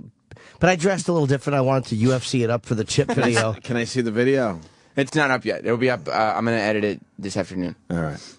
Back to the cabana. I didn't mean that. Yeah, no, it was amazing. It was great. That whole pool complex is amazing. Yeah, and it really is. When you think about it, it's like without a constant influx of water into this town, it just turns into a desert in a week. It would be done. Everything would be dead. It was 110 degrees. I went outside at like 2:30 in the morning. And it was as if the sun was beating on you at noon. It was still 100 degrees at 2:30 in the morning. Blazing fucking hot. It was just as bad back home here. But we had a dry heat. I think the dry heat's way better. Oh, it is. Obviously, yeah. Yeah, it's the dry heat. Somebody was commenting, though, on dry heat and said, yeah, put your head in an oven. That's a dry heat, too. Yeah. Not the best time of year to go to Vegas, but you guys still had a good time. Yeah. You just stay inside. The air conditioning is nice. But you know what? When you're at that whole pool thing, you just jump in the pool, you get out, and it's nice and cool for a little while. And then that's why you got to get the cabana, because they got the umbrellas by the lounge chairs, and then you could hang back. You're not in this baking sun. The cabanas. Fuck it. That's how I roll, bitches. But you're trying to sell it like the average person could just get a cabana. Well, you know what? If you're going to go to Vegas, what the fuck? Are you going there to save money? And you do spend that gambling. Get that in a lot of economy. cases, Get that economy going, people. Spend. How were the flights? Why did you? Why? Why did you have to? Going there. Who had the problem? Everyone? Well, no. I don't know Just who couldn't have some sort of a problem with United Airlines. You don't like United? Let me tell you something. On the way there, we took Virgin American. Oh, I didn't. We flew Continental. I mean, yeah. I've done the Virgin American. With the sleeper seats. It's fucking great. It's the only way to fucking fly. Great. First of all, you walk in. Holy shit. This plane still had like the price tag on it. Really? Brandy new. Brandy new plane. Did you have the sleeper seats? Yes. With the pillows and the blankets, you're in your own pod. It was fucking fantastic. You wake up and go, what? I'm in Vegas? It was fantastic. I had that once. It's you go amazing. in, they got some nice music playing. Right. And the lights over the windows, like there's a strip where the subdued lighting is in there, was like purplish pink. You feel like you're in a spa. Yes. Everything's just... And then, you know what? You're not sitting in front of a bulkhead either. It's a glass, like, half wall that looks forward, so you're not, like, just staring at a wall. Personal entertainment systems for every seat in there. In, first class. Thank you. Oh, no wonder. Oh, see? Sam, you didn't fly first class? Yeah, I didn't. I was like, how could they have 20 rows of sleeper seats? It was great. Yeah, great. That's an experience. It really is. And I couldn't have had a better flight. The service, fantastic. The flight attendants were they were good. They were cordial, smiling. Then the flight back. A little different? United/Continental clusterfuck that they put together, where the second United took over Continental, they did away with those pesky things like pillows, blankets, and any creature comfort you might want on a fucking flight across the country. So, no blankets? No. What's they that might about? have them if you ask, but no pillows. Why? Well, they said it was after the swine flu or bird flu or whatever for hygiene. This full of shit. Shut the fuck They up. just didn't want to deal with They that. just didn't Lion want to fucking sacks. deal with it. Lion sacks of shit. Yeah, so I just start getting an inkling when I walk into the plane, and I always kind of look to the left and look at the flight deck, and I'm seeing instrumentation on there that fucking Lucky Lindy must have used. We were on an old fucking plane. That's the worst feeling. Old plane. And they always say how flying's safe, but, let's be honest, the ones that do go down. The older the plane, the more shit's been replaced on it and fixed and everything else. And, when you start patching shit together. Yeah. So it was really old. And so we take our seats, and I'm looking like, what the fuck is this? Are you in first class? Yeah. I'm right there on row 1. So I got the bulkhead seat, which, again, Virgin Atlantic had a great bulkhead seat. I had no problem with that. it's like an inch from your face. You're right there with the wall. I couldn't even stretch my legs out. And your legs, you're again. And you're in first class. Look. Right. I know people are going to be like, but I'm paying for first class. So what, I wanted what I was paying for. So did they just squeeze another first class seat in there? I don't know what these cocksuckers did. It sounds like they should have just got rid of that seat and spread out the rest of first class. Exactly. I don't know what these pigs did, but you know what? If you're flying first class and you're paying top dollar, you want consistency. The problem I have with first class and airlines is there's no criteria for it. One time you'll pay money, go into first class, you'll have a sleeper seat, great fucking plane, new equipment, it's fantastic. Then you pay the same amount of money, you get a seat that's barely any better than a coach seat. This didn't have a leg thing or anything, not even a footrest or anything. It just went back as much as any other seat would go back. And again, look, motherfuckers, I know I'm bitching about first class. I know some of you cocksuckers can't understand. But it sounds like you weren't in a first class seat. Right. The whole first class section you kind of wasted your money there. It was a cushioned seat. That's pretty much the only difference. The problem I had with it is it's just mostly the leg room. Like the fact that you couldn't stretch your legs because of the bulkhead wall. Everyone remembers how I fought for Continental and like. I'm telling you, they're awful. Now. And the customers, the people who work for them are terrible. Terrible. They're fucking terrible. But the flight crews are shit. You turned us all on to Continental. But so where are we going next? They're just not nice. You fly enough to know. We had every time I fly on Continental now, honestly, every time, even if I don't have the interaction, I watch one of their employees being cunty to someone. Whoa. Going out, Aunt wasn't on the flight going out. I got yelled at. We watched a woman. She was working in the lounge area. She looked like Francine, actually, with more hair. And she was just being cunty to customers. And I watched the whole interaction. It wasn't like I walked in on the middle of something. I was watching people from the beginning of their interaction with her. And she was just a fucking bitch. She wasn't pleasant. She wasn't helpful. She was just kind of snapping at people. So we get on the plane, and I go to the bathroom, and I get out, and I'm just taking something down. I have a mouth guard I use so I can sleep. And she happens to be on the plane now for whatever reason. She goes, I need you to sit down so I can close the door. Ugh. And I'm like, I made an immediate decision, because I mumbled as she walked away, like, you didn't have to yell, you fucking cunt. I mumbled it, and I didn't say it loud. Because I knew what I wanted to say would have gotten me thrown off the plane. You get thrown off in a second now. They got you held hostage. But she didn't say, hey, could you please sit or close the door? I need you to sit so I can... Like she had told me 5 times. Right. And I had just ignored her. And I'm like, I just watched this fucking bitch being awful to people and rush. It's like, if you don't like your job, and I should take our own advice, but it's like, just do something else then. Like, don't sit there and attack everybody I watch people asking her legitimate questions. And she's just a bitch. Just a fucking awful, rotten bitch who didn't want to be dealing with the public, who is not good at her job. Who could you complain to? Oh, nobody over there. You can go to their customer service, but they don't care because they're all fellow employees. Right, there we go. You know who I complain to?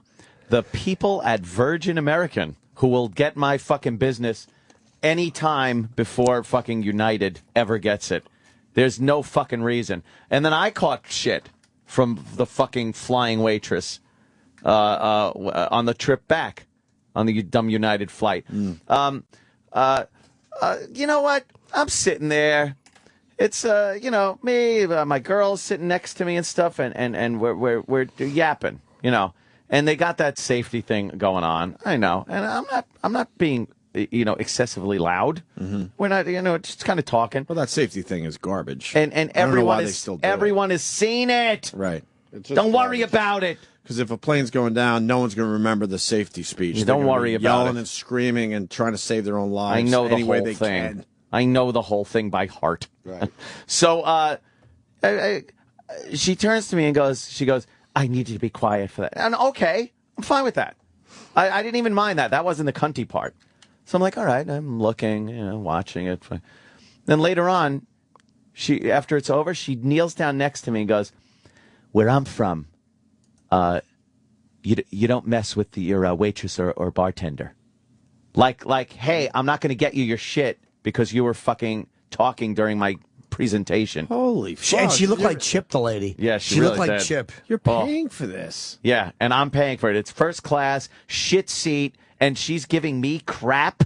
Did she give you your drinks? She damn well better have, yeah. But she made them wait last before she went to the food thing. She just started from the back. Yes, she did. Really? Wow, you showed him. That fucking bitch. Yeah. But also, I forgot to mention, when we were boarding the plane in Newark, we were going to Vegas. I flew first, but, the company flew me first. And Sam, they flew coach. But one of the things is I wanted to bring him on with us because he... well, it's a courtesy. It's a courtesy, and you're allowed to bring your traveling with you. Right? You're allowed to bring your traveling companion on the plane with you. Right. But this way, Sam wouldn't have to wait to put his bags up and stuff. So Anthony Bourdain was actually on the flight. I didn't know it until I was on the plane, and we were pretending not to notice each other. And is that true? Of course. It's why it's by the it's.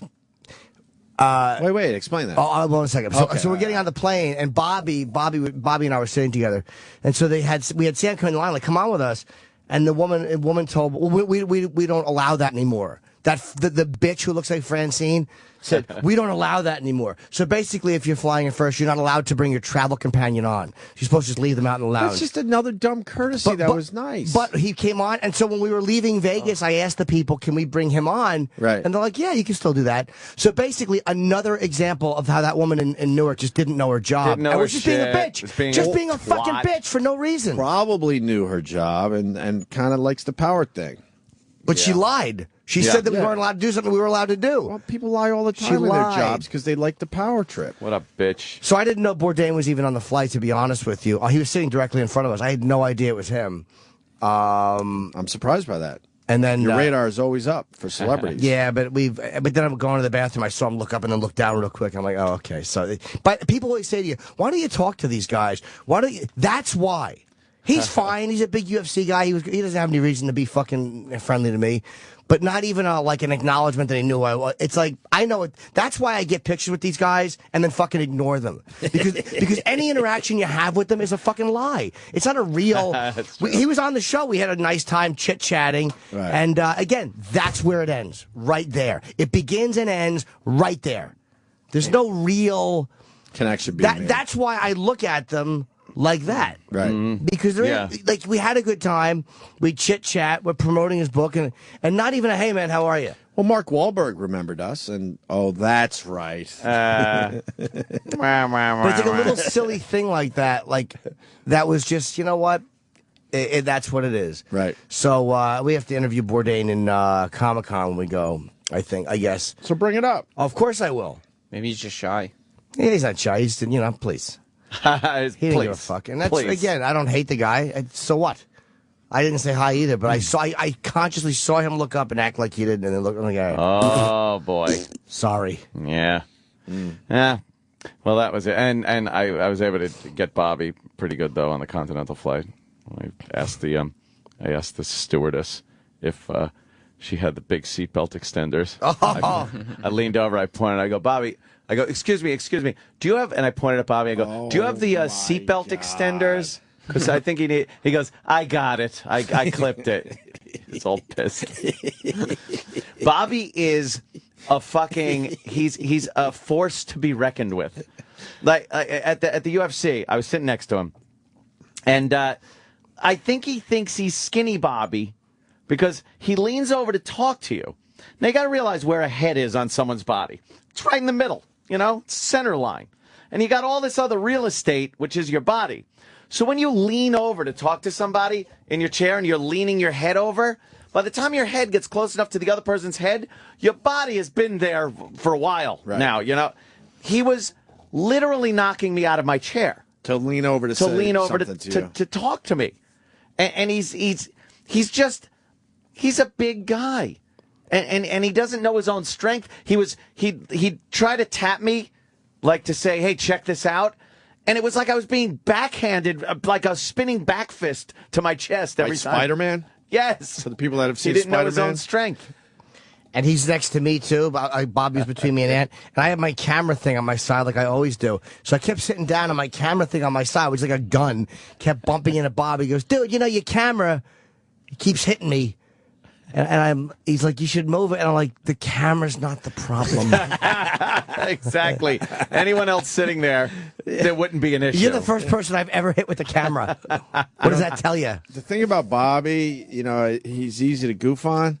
But, man, you go too far, he will knock your head off your fucking Bob's body. a fucking psycho. Yes. You know? Lunatic. And you don't really know where that line is. Where the one thing that is going to just make him go, I'm going to now rip your fucking head off. Yeah. And that fight, did you see the fight, dude? I did, yes. Oh. Yeah. I wish it went a little longer, but it was Me still a too. great fight, man. Fuck, I thought the first, after People the are talking about the knee. the knee was perfectly legal. A lot of people Perfect. saying it wasn't legal. They're dumb. They just don't know, right? They're dummies. Because it looked like it hit him right in the chest. Yeah. It was absolutely a legal knee. Rogan said it. I've seen it on replay. It was legal. Right. I saw it. Yep. It was a completely legal fucking knee in the chest. The first round, it was only 2 rounds for non-UFC fans who hate when we talk fight talk. The energy of fucking that fight starting, man. Yeah, that was huge. I don't think I've ever felt that energized in a public place before in my life. Well, I don't think we've seen a build-up like this fight in a long time, right? No, this was the I biggest mean, one. the UFC knows how to build up their fights, but this one was way over the top. Dude, the biggest one in their history. I think so. And it was... Silva's unbeatable, huh? It seems that way, Who man. the fuck is he going to fight next? I'm going to guess somebody is going to come down from light heavyweight to fight him. I don't know. What's the weight difference between him and John Jones? 20 pounds, but he won't go up to fight Jones. He wouldn't do And it. Jones will come down. I mean, obviously. Jones might, but he wouldn't go up. He's 38. Can't they meet in the middle somewhere and just create some weird fucking, I don't know. I think they can do that. But I don't know if... Could you imagine a John Jones-Anderson Silva fight? It would be awesome. It would be awesome. I think Jones would beat him, though. He's just a bigger guy. But, so the first round, it looked like it was going to be the same thing all over again. He had Anderson right on the ground, Chael. He wasn't hurting him, though, but he was dominating on the ground. Yep. And then in round 2, he came out, and there was a really weird moment where there was Silva threw a couple. It looked like they tried to take each other down, and nobody went down. And then Anderson hit him with a couple of punches, hard shots, and then it just clicked. It was a weird switch where all of a sudden he was dominating the fight. You just knew it was his fight. You knew it was his fight, and he threw a couple of really hard shots, and Chael did a spinning back fist and missed and fell, and then that's when Anderson jumped down and drove that knee into his chest, and Chael did get up again, but then Anderson knocked him down, I think, with a right and began pounding his face. And they stopped the fight. But they should have stopped it because then Chael didn't move for a few seconds after, I think. It was a good stop. It was done. That was done.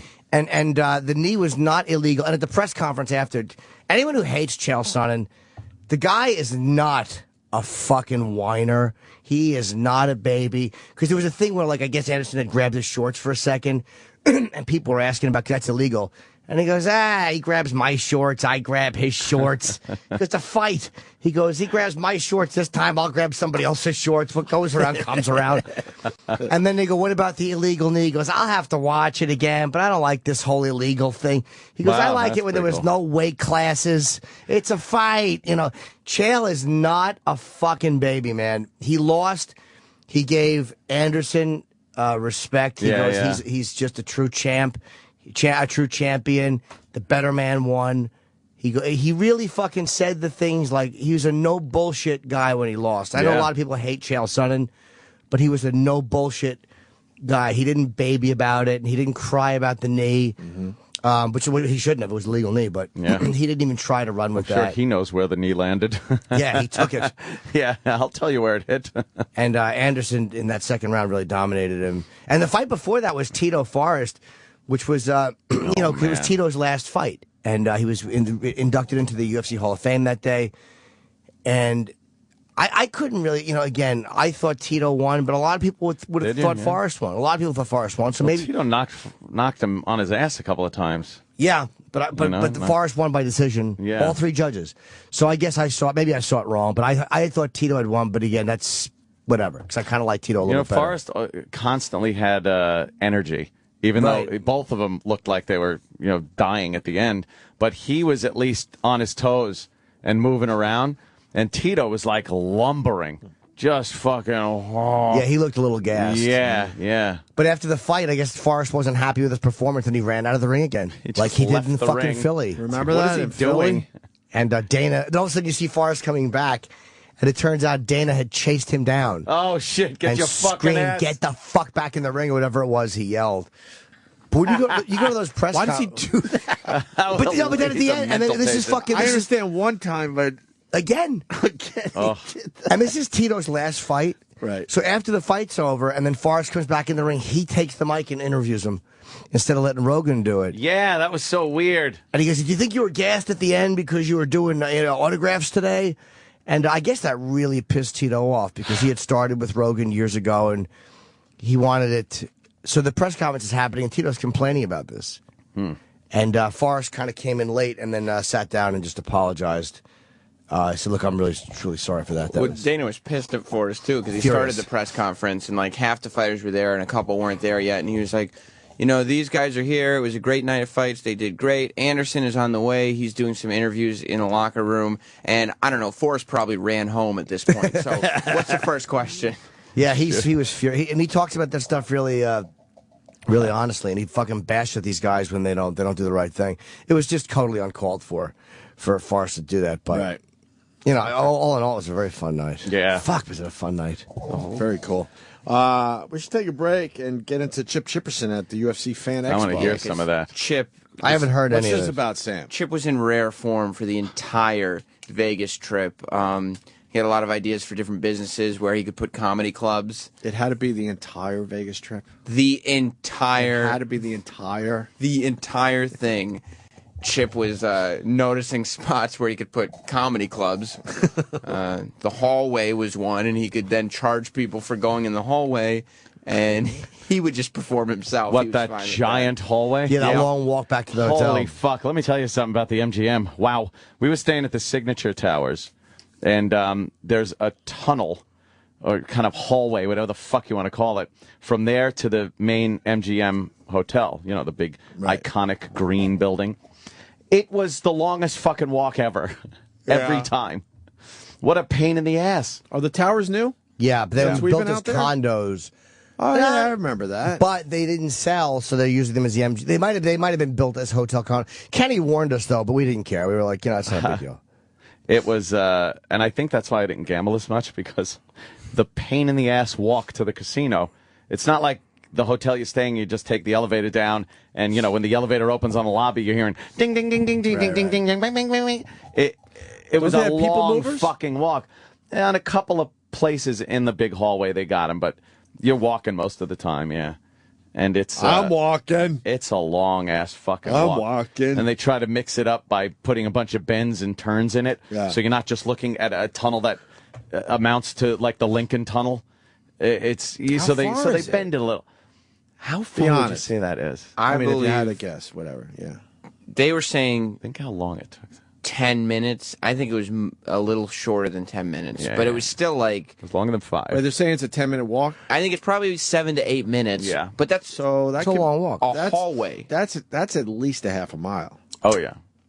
Yeah, it was around That's there. at maybe least a less. half a mile if it's 7 When or you 8 looked minutes. when you looked out at the MGM building from the towers, you'd look and go, "That is fucking far." How about That's really far away.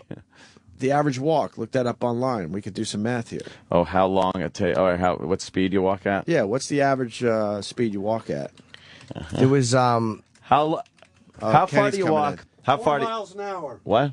Kenny says 4 miles an hour. All right, so if you're doing 4 miles an How do you hour know for that? 7 minutes, So, Smart. all right, so then it's half a mile, is that it? more or less, yeah. Because wait, what did he say? 4 miles an hour. 4 miles an hour. So that's So you said 15. That's Say 7 minutes. Yeah, If it so was an 15 hour- minutes would be a mile. Right, And so then you about a said half 7 mile. or 8. So, yeah, half mile. Okay. Yeah. Well, you're not good. Yeah. half mile. Half mile, and half a mile I mean, away, and you have to walk back too. So every time you leave your room, it's a mile. It's a mile, yeah. That's yeah. crazy. They should figure out an easier way to get you there. We did that. They had the moving so many walkways in the. What about the tram?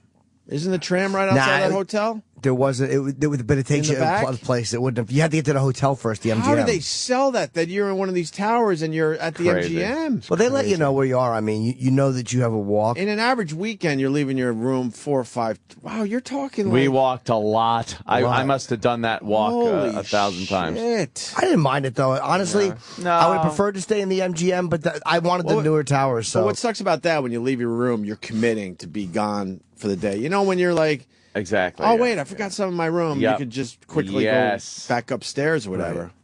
You got to make sure you got all your shit, and you got to make sure you're ready to leave, and you got to make sure you're ready to go. Oh, yeah, don't forget anything, because you don't want to go back. We'd easily make the trip. Oh, they got to figure that out. 2, 3, 4 that don't times make a it day. don't make no sense. No. That's Whoa, what's that about? That's Does that mean we should break?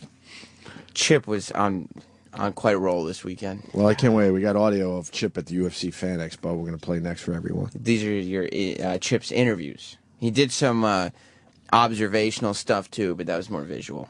Yeah. The interviews, however, we can definitely share with the radio. Will they audience. play audio wise? I believe they will. I was listening to them this morning. Were you cracking out? Yeah, it was. Okay. Sirius XM, the Opie and Anthony Show.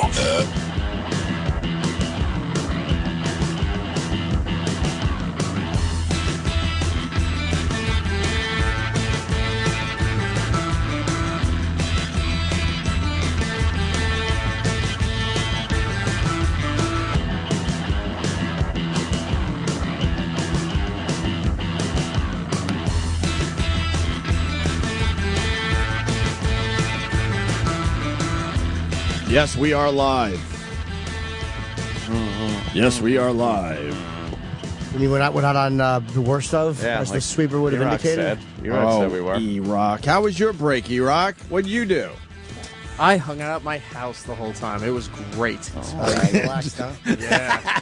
It just makes me laugh every time because he's just a consumer. I Yeah. watched movies. And the best way to consume is to just stay home. Just stay home. You watch movies, sorry. I guys. watched movies. What kind of movies? I ran through the Mission Impossible set. I've never seen them before. Saw that. Why are you shaking your head, Sam? The He just Women in does Black. nothing.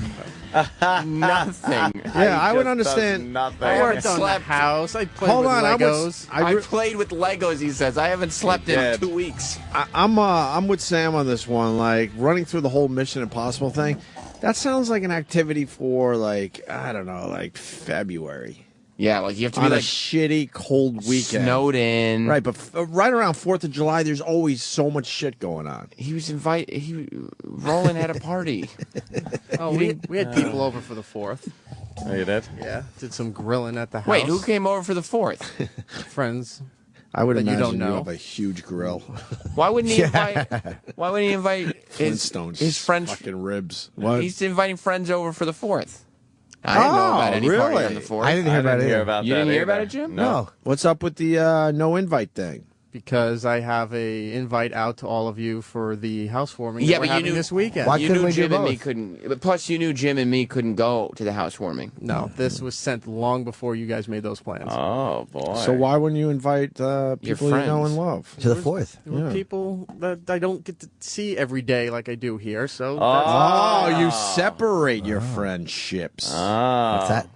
That's bullshit. That is bullshit. Well, All right, Erock. I mean, Everything's got to be a mystery. I can't have my work friends and my personal friends. He just didn't want us acting up in front of his new two friends. worlds collide. His fancy friends. He didn't want people calling him, making fun of him. Yep. Apparently, you don't think Jim can behave himself in your house. That's Fine. not true. Those No. worlds would collide this Saturday if everyone Yeah, but you was knew he coming. couldn't come. He No, didn't I know. didn't. You knew we were going to come. He didn't doesn't know. want to be made to look the fool in You should front, do because an- they probably have Jimmy respect is for welcome him. out any time that he wants to. No, come that out. No, not on the anytime 4th. shit doesn't work. We've discussed it on Yeah. the show. We don't like when Ant does it. July The 1st through the anytime 3rd thing. or 5th on. I'm Yeah. welcome there, but not at the 4th. You Right. specifically did not invite Jim on the 4th. Yeah, you got to reach out. Reach out. Okay, I wasn't planning on it, but all right. You just didn't want to hang with your radio friends. Yeah. There were other people in my life. I know why, too. Why? Because I bet you his real friends treat him very differently. Do you think they think he he's doesn't cool? want the two to mix. They respect him. And he didn't want us to see him acting up and eating and being a fucking, just like being A at home, consumer? relaxed, Erock. And we rag Just call on him a him, consumer. and his friends would be like, why are they, Wow. why is he rock? Yeah, why are they beating you up so bad? He's got like, friends that would be like, "Holy shit, is that the Millennium Falcon Lego?" Yeah. Whoa. No, I don't have any friends that like that. No, I think there's a different respect level with your other Do you think they friends. treat him different? Oh, absolutely. Do they, Eric? Yeah, they're not making fat jokes every 10 minutes. Wait, are they all fat? No. Blind? It's every 5 minutes. Blind. How much food you go through for your barbecue? He does. He probably likes to eat when he's with his personal friends quite a bit. Oh, yeah. And no one even notices, right? Because they don't get Well, they notice, but they're too polite. Yeah. They know. You think they know? Yeah, they know. Yeah, it's like watching somebody put shotgun bullets in his mouth. Wow, I wonder why you weren't invited. Fair enough. What kind of consuming, though? I'm obsessed with the consuming part. So you had the party on the 4th, and then just the rest, Thursday, Friday, Saturday, and Sunday, it was just Nagel time? Yeah. Oh, yeah. Because Erock eats stuff I didn't even know existed. Like just little treats. Coke floats. Coke floats, don't- little things. Yeah. Oh, my God. What kind of consuming Not do you like? fucking Coke floats. Why do you like Coke floats? I don't like Coke floats. I've never drank Is that them. like a Florida thing when you were growing up there? Something to cool you off on Yeah. a humid day. Yeah. I wouldn't know. As you're taking your boat to high school? Pretty cool, huh?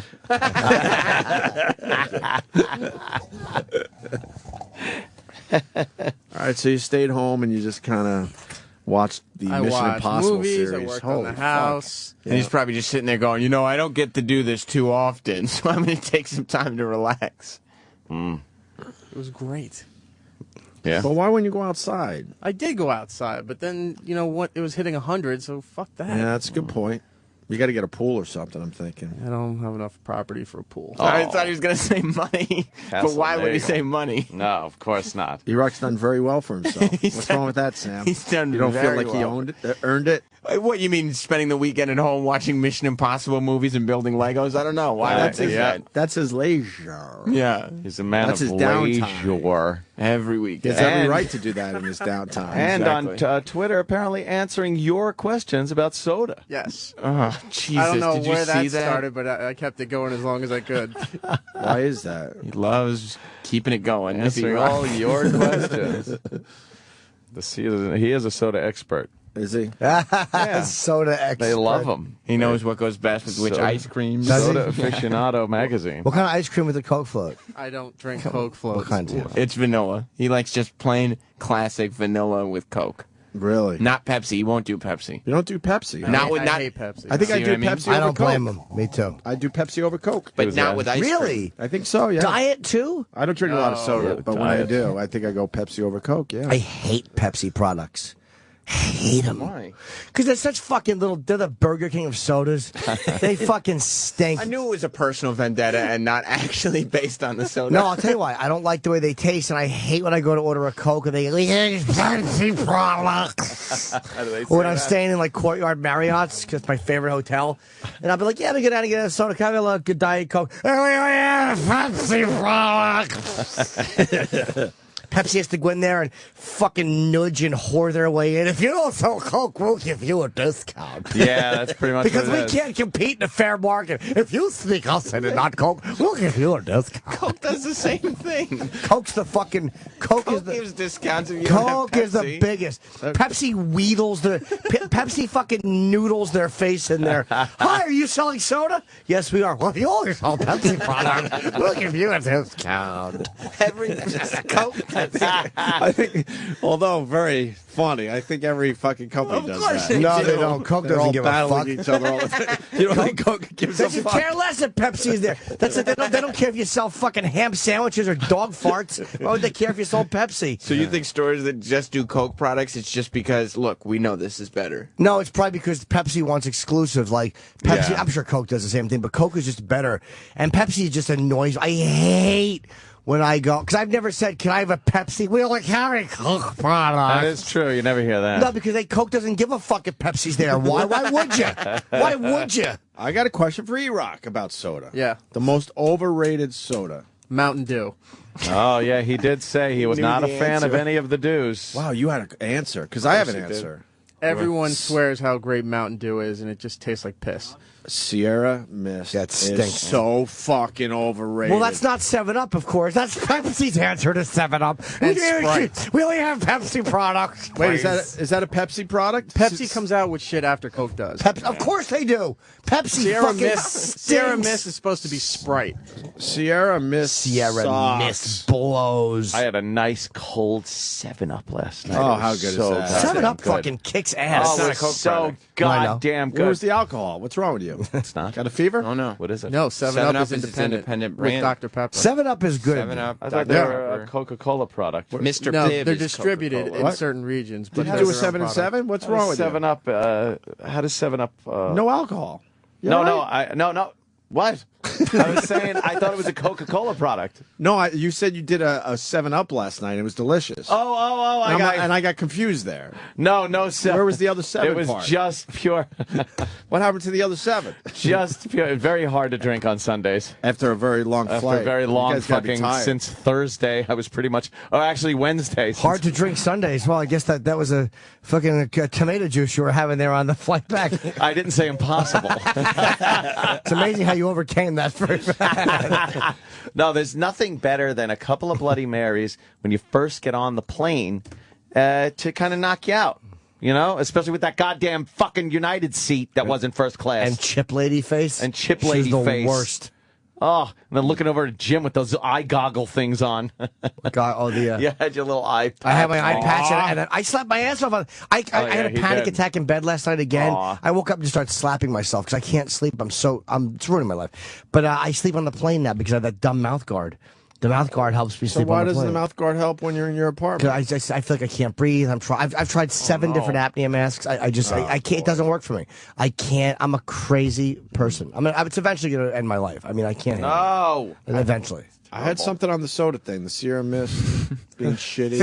We don't have come Diet Coke. We only carry Pepsi products.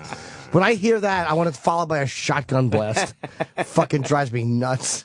God, I fucking hate that. It's like, we expect peace in the Middle East, and these two dog shit soda companies can't get along in a machine. I hate when they won't compete with each other. Coke does, of course, too. Drives me fucking They really nuts. do make those little side deals to not. I hate them don't for it. deal with that. Let us choose if your product's good. Yeah. I don't perform and go, yeah, I'll come on, but that's only if you don't have Robert Kelly here. It's a good deal. We all work. Oh. But we all work, you know what I mean? It's like if you can't compete, then get the fuck out. Yeah. Right. Why the Courtyard best hotel? That's For not me, what it I is. was- There was something else I wanted to Because ask you sheets bother me. I'm a crazy person when I sleep. I love them. 2 holes. But I sleep better in Courtyard by Marriott for whatever reason. For me, it just works. It's not the best hotel, but when we were in Rochester, I left a 5-star fucking spa to go to the Courtyard by Marriott, Yes, and you I did. slept like a baby. I think I found a new hotel, the Hampton. What did they? Hampton call it? Inns are okay, too. Holy fuck, man! Because I was doing a lot of driving, and I had to stop in the middle of my long drives for the night, and we found a Hampton Inn. Wow! Why do you fly up? Why would you drive up? It's 6 hours. But that's a whole night that you waste in a hotel. It's all right though. It's Oh all right. wow! Oh no, I would never do that. No, it was. I mean, it. I think to answer your question, it's not far enough to fly for me. Oh, okay. I could do the drive. 6 hours is beyond my limit. 5 hours. Is it really? 5 hours, like DC. The DC market is my cutoff. Yeah. Because again, I spent the first 10 years of my career going. And you don't have a kid. It's just easy to just throw everybody in the car and go. Yeah, at I this guess so. point. Than the airport, right? Although we've done well with the flying with the kid, but you never know when that's Right. going to turn. But we found a Hampton Inn. Holy fuck! Yeah, they're was not a bad. comfortable bed. Yeah. Yeah, and they say the duvet's been washed and everything. They put a little fucking post-it right above the bed, like, don't Oh, yeah, I worry, like that. there's no cum on our duvets, is basically what they were trying to tell me. That's pretty much what they are telling you. They are telling you that. We washed all the jizz off your duvet. Right. It's like, look, if we're going to have duvets in the Hampton Inn, we don't want them thrown on the floor because you're assuming that they're filled with jizz. So the post-it was there saying the duvet has been washed for your convenience or something like that. That's nice. And for your comfort. And it was just weird that there was a post-it above the bed telling us that. That's smart. They know the reputation of the duvet. That's what it's got to be. But, man, everything was soft and nice. Yeah, those are good. Those are good. Hampton Inns. Queen by Marriott, for me, whatever reason, is comfortable. The air conditioners are freezing. I just... the smell of the room. There's something about the products they use where the smell of the room is just comfortable for me. You don't feel like you're in a hotel room. I feel comforted like and that sleepy smell. and tired. Yeah, it smells clean. It smells like home. Yeah. I wish I had stories. I went to Sodas Bay and hung out with Weeze and the gang. We just chilled. Yeah. I wish I had a real story for you guys. Usually we come back with good stories, but we just chilled, man. It was just nice up there. Doing our little boat trips where we go. I was telling Aunt we go maybe a mile an hour with a lot of wine. Putting with some wine. But we talked about this because we all have the friend that has this. I do have one quick story. We all have that one friend that has their damn stupid speedboat, and it's only fun for him while you're holding on for dear life. Doing 1,000 as miles they're an going hour. 1,000 miles because they want to show how big their dicks are, and you're like, you can't talk to anyone. You're like, is this thing gonna flip over? So we get in and we just putz around the whole bay with wine and tunes and good talk. Sun going down. That's all I did. How big is the bay?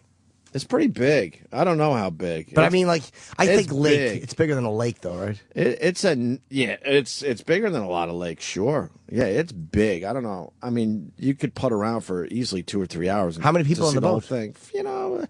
One day we had 6. The other day we had 4 with my kids, so 5. It's a real. I'm thinking it's and then you stop over at these unbelievable houses and have dinner. Everyone knows everyone. It's really nice. Oh, you just stopped off and ate with people? Yeah, it's people we met last time. Now we What? feel. Well, now we feel like we're the best of friends. How does that work? How does it work? You got to leave New York, and then it works. Oh, yeah? I was telling these people that they're like, "Oh my God, it's good to see you again." I'm like, "I spent an hour with you last time I was up," but they feel like we're best friends now. And I go, "Do you realize I've lived in a building for 4 years in Manhattan, and I don't have these connections I have up there from meeting people for a couple hours?" Really? How weird is that? I think the whole thing's weird. You do? Yeah. They're just nicer up there. Maybe it's the long winters. It keeps everyone on their toes. Like, oh, fuck. Yeah. Can't fuck around. Yeah, that's probably it. We need friends. I don't know. Like, the Weeze's neighbors, we're all real close with them. And I'm like, I don't know them. But as soon as they see us, oh, my God, how you been? Oh, my God, your boy's a lot bigger. No, it's nice. No, I would hate that. Why? I don't like dealing with people I don't know. Yeah, but you feel like you know them now. I don't know. And then this older couple, they had us over for dinner, and we only met them last year. See, I wouldn't want to go over somebody's house. And they have a kick-ass house right on the bay. I mean, a kick-ass house. Is it outside dinner? No, too many bugs up there. When that fucking sun goes down, it gets brutal with those Outside, mosquitoes. like a barbecue kind of thing, I'm cool with, No, this is a house up high, looking down at the bay, all opened up with windows and such. You ate in the dining room? Yeah, it was nice. I wouldn't mind that once in a while. nice. I would hate that. Like a nice country. It reminds me of I understand that vibe, that Good feeling. talk, good wine. Yeah. People are asking if you were a swinger. It's a well, I did say that on the way over. I'm like, what's this about? Is this like swingers or something? A swinger. That's why they like you so much, because you're like the young guy with the big cock from New York. Comes in swinging in your fucking Abercrombie sweats. The young bull. But I can kind of understand that. Like, that would be nice to eat, like, good home-cooked food. No. I wouldn't mind that. It was nice. I said no. I wouldn't like that at all. I don't know. Maybe it would get old after a while, but if you're just visiting that type of a fucking area, it's nice. It's just funny, his revulsion for going to someone's house for dinner. That's a jerk. I am a jerk. You kind of are, man. I am. I The know. wine is really nice. The food was I really got good. wine. The conversation was good. Yeah. Yeah, it was nice. Wow. What's wrong with being nice every once in a while? Why does everything have to be so mean? No, I like nice. I'm very nice. I'm very nice. And Weeze could talk his ass off. So. I just don't like going over people's houses. Oh, I do have. I don't know. Very funny. Someone tweeted me and said that Soda's Point was named after a pedophile. I got to know if that's true. Up Supposedly, there by Hargis Bay. supposedly they named this area Sodas. Not supposedly, it's Sodas Bay after this guy, and then after the fact, they find out he's like the worst pedophile in the area. Wow. Oh, Teddy Sodas. I know him. Oh, you knew him there, Uncle Paul? He's a good man. He's got a little place up there in the woods. Plug in all your camera equipment. Teddy Sodas. Good guy. Teddy. It's always Teddy. But then I'm thinking this has got to be bullshit because why wouldn't you change the name if you found this out after the fact? Look up Sodas. Sodas Bay. Look up Sodas/Kid Toucher. Or Ice Teas Bay. They're in that big hallway at the MGM because they were doing some kind of those kid-like dance moms or toddlers and tiara things. So there were a bunch of little kids running around with a bunch of makeup on and wearing little horde outfits and stuff. So this kid just comes running down the hallway, and we're all walking up, and Uncle Paul goes, "Oh, this is like Christmas." It was just appalling the whole time with those kids. And you knew all the kids on a first name basis. Oh yeah, all first name basis. Yeah, it was wonderful. It goes in a watch your step there, Patricia. Oh, you see him run up the hallway alone? It's really rare you get one of them by themselves. yeah. Separated from the herd. Yeah, whenever I see that, I go, FBI, sting operation. Oh, you see it coming. Sure do. It's got to be a trick. That goddamn guy and his lemon cookies. If it's too good to be true, whenever they say, hi, do you want to come in for some, hey, have a cookie, I'm getting changed in there. Oh. I run right through the screen door and go home. I wouldn't mind a week on a lake, though. Like, I don't know if I could do a whole week. Let's say 2 or 3 nights on a lake I could probably do. What do we end up doing up there? 3 nights, I guess? Yeah, I could do that. 3 days, it was nice. But and Weeze could talk about anything. He makes it great. See, that I don't And then mind. we got jet skis, and then you got a sandbar. Did you jet ski? See, that's fun. I didn't jet ski, and I'll tell you why. These fucking assholes. Now you got to get a license, and I just haven't got my license yet. And the Coast Guard is right there. Man, have they changed? Wow. Yeah, it's a pain in the I ass. remember just buying one like, all right, I'll take that. And the jet ski was pretty much for the whole neighborhood, whoever wants to use it. Now it's like you got to be licensed. You need a license to drive a jet ski. Yeah, I was on the back of a couple, but that's not the same fucking shit. thing. I guess too many people dropping dead, fucking turning into boats. Yeah. And then I got to tell you, when you make a right turn, first look over your right shoulder to see if anything's coming. It's like, do you need to be told that? Right. Morons? Right.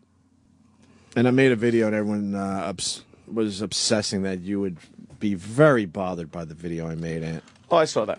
Why? They said Ant would be very bothered. At the party where Weeze is dancing? Yeah. I thought it was funny. The black broads. Look at Weeze dancing with the black broads. Oh, my God. Wow. Why do they dance like that? Look at those big asses. Jesus Christ. She's just rubbing her ass right on Weeze's. Oh, my God. Black chicks are really bringing that obesity average up in this country. You know how they say America's getting very obese? Yeah. I think they're cracking that average up a little higher than it should be because it's very rare to see a skinny black woman. Holy shit. I got to tell you. And I know you're just going to hear white noise right now, but I do have to say. At least it's white noise. I think you need a little color at your parties, man. They were No. fun. These two were fun. Black people have fun at parties. These two fat broads that I don't disagree. They were I loved it. so much. That's Weeze's daughter, by the way, in the background, seeing Weeze dry up one of them. They're fun, Ant. I Let's don't have a think- little color next. I don't think I need fat black women at my parties. Come on, man. Unless they're Keith Robinson and he's yelling. Then he Keith was ruins hilarious. Yeah. Keith is You hilarious need at black parties. broads, though. These No, I two don't. are wild, I don't like black broads. but I'm respectable. not a big fan. Respectable. I don't like that dance where they fucking do the ass thing. What is that? It's fun. Stop it. There's never dancing at your parties, though. No, there isn't. That's true. Never. There would be if they were there.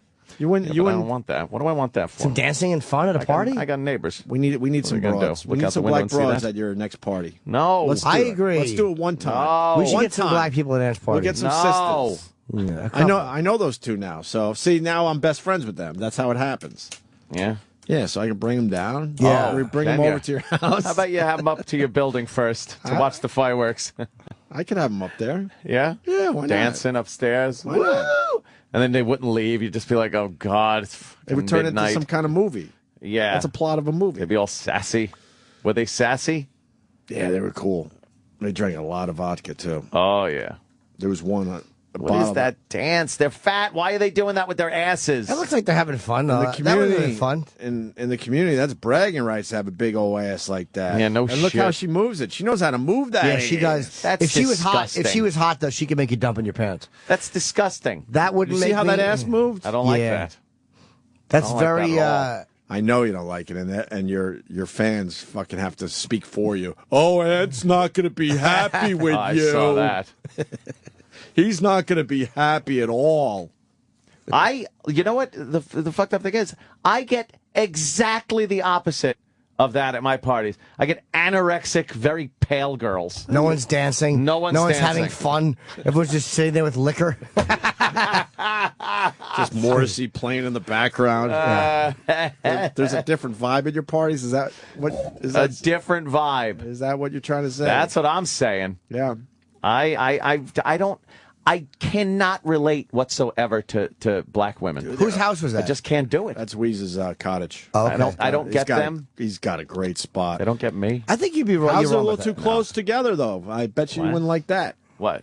His house, the cottages are close together. Oh, that's okay. Waterfront, boat parked out front. Jet That's skis very out cool. front. I like places like this. I That's love going to awesome. parties like that. I can't wait to But, go back. you know, I wouldn't be dancing. No, me with neither. the fat black girls Dude, with the big asses. You would. These two especially. I can only speak for them. You'd be howling at the shit. I'm they were sure doing. I would. You'd be howling. They were so much fun. I'm sure. How does Weez know him? I think they came with the band. Really? I don't even know if he knew him. Taking some liberties on the dance floor. Yeah, I think, or maybe one does a little radio. I think one does a little radio with him, and the other, everyone just knows everyone up there. Oh. And I think the other one was her friend that came with the band or something. Yeah. How was your band? Really good. Really good. Was there, how many people was party? It had to be at least 100. Oh my God! Okay. Yeah, it's a small space too. Nice. Everyone cleared away so we could dry hump the Black Broads, and then everyone went back on after this was He cleared done. the floor like John Travolta in Saturday Night Fever. Where he just walks out. I was impressed with Weeze's hip action. Yeah, he really was getting. Yeah. He's getting up he there didn't a have little much now. of a choice. But he was sandwiched got those between them. hips moving. They're kind of moving him with their asses. He's like a fucking. The one in the meat- yellow is using her right meat. hip to just rub his dick.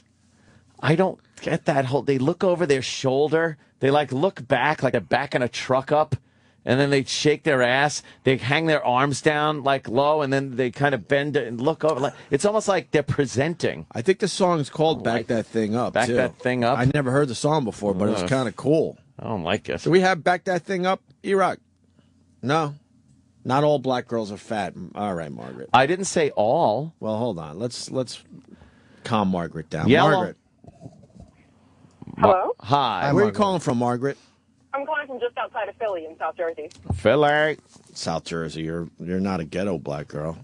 Not even remotely. I think it's more of a ghetto black girl thing. Yeah. No, you're right. I went to school down south, and even though they weren't ghetto, they were still kind of big. So, Yep.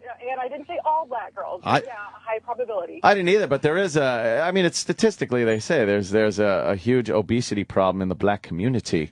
It's well above the average of even the country, which is out of control. But these it's days. also a badge of honor because, oh God, I fucking miss him, obviously. But Patrice used to talk about these big asses all the time, and I never Yeah. understood it. But I don't get it. He would go, "That's delicious." He would use the word delicious all Yeah. the time. I don't get it, and I don't. I think, don't get it myself. And I think it's become an accepted thing to have. And I don't mean just the girl with a nice big ass or something like that. These are fat women. There's a difference. There's a difference. But Stick a tray on their ass. even that, like they're just fat all over. It's not like they got a nice ass or a big ass. These are fat women, and it's become something that people just look at and go, "Oh, she's a diva," or they can go out and get dressed like, "Oh, I look good. Look at me, I look good." And it's like, no, you're fat. But for some reason, people can't say that, or it's accepted for some reason. I don't know. It's obese. They are. I'm looking at two obese women dancing. Oh yeah, they were big. Yes. Video. That's disgusting. And unfortunately, they are looked at as more favorable in their community. That's crazy. That's cray, yo. But I wasn't looking at that as as, oh, wow, look how hot this is. We were all howling. Oh, no, they're total fun. It was. We were howling. It's like, this is making the party a little fun for a few minutes. That's all. Yeah, they're a lot of fun. I mean, I'm just as much fun, and I'm 100 pounds lighter. Do you know, I haven't really dated black girls in my life. Like, I've gone out with some, and I've certainly had some sex. But I've been thinking a lot about black women lately. Like, I guess you just go through phases in life where sometimes I guess maybe people, I don't have a type. So it's like I'll get like sometimes I like these really, I want a blonde or I want a brunette. And like lately I've just been thinking about black girls. Talk to Sam. He's been an oil derrick in the past, haven't you? It's called an oil derrick. That's what I've heard. Dated black women. Yeah. I've never heard that. You've never heard that? That's a white guy with a black chick. Then the other way around, it's called a coal burner. Right. I've heard the white chick with the black guy. I've heard that one before. Are you pretty, miss? Well, I'm a model, so I guess people would consider me. You're a model? Yeah, so I'm 6'1", and You're 6'1"? You're 6'1". You're a monster. You want to go out with a twerpy white guy way below what you're used to? You know what's funny? I was at the show in Connecticut, and we just didn't have enough time to come and say hello. What was funny about that? Oh, man. It's model funny. Model funny is totally different. People laugh because they're models. Hey, where do we see a picture of you? Model Mayhem, actually. Like I said, I'm a model, so I have a portfolio there. Wow, you're a humble portfolio. Model Mayhem is a real site. All right, who are you on this thing? Do you want to tell us on air? air?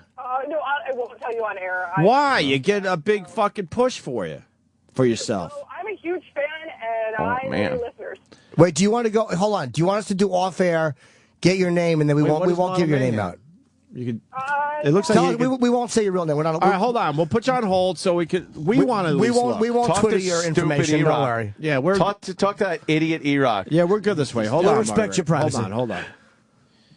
This woman is wrong. Now we got D in Brooklyn. You know, D is going to be more like the girls in that video. Model Mayhem's a real site, though. There's a lot of really hot chicks. Where's Erock? I think he went to go pick up the phone.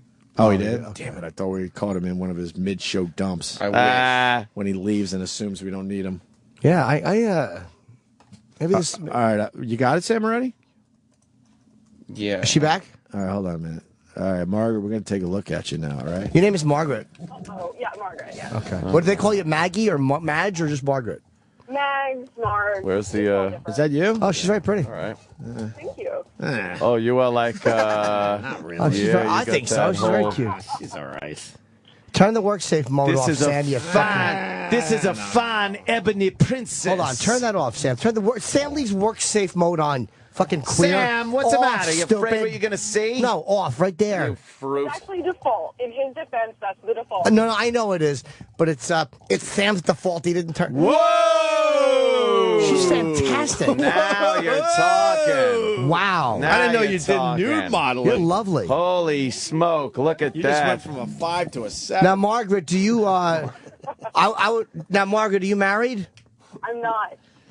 So would you ever go? Would you ever go to Sam? What's the matter with you? Hold on a second. I'm working here. Oh, sorry. Would you ever go to dinner with a short, dumpy white guy? I dated a gentleman who was 5'4". Oh, I'm going to look great next to this guy. I'm 5'6". I love you, Jimmy. Really, I do. Oh, thank you, man. Well, what kind of food do you like? Damn it. I'm not really a foodie. Clearly, I'm a model, and I really. Yeah, look at her. She's a little skinny. Oh, okay. That nude really makes girls look hot. Oh, she's I gotta really tell sexy. You think that nude really does something? Holy wow, look at that. That body is. You got a nice body. Long, beautiful legs. She's not fat. She's really hot. Oh, did it make you fart, Jimmy? Sorry, I get nervous. Margaret made me nervous. Oh my God, that's a bad one. So, you live outside of Philly. What kind of work do you do, Margaret? I'm a model. Oh, you're just full-time modeling. Okay.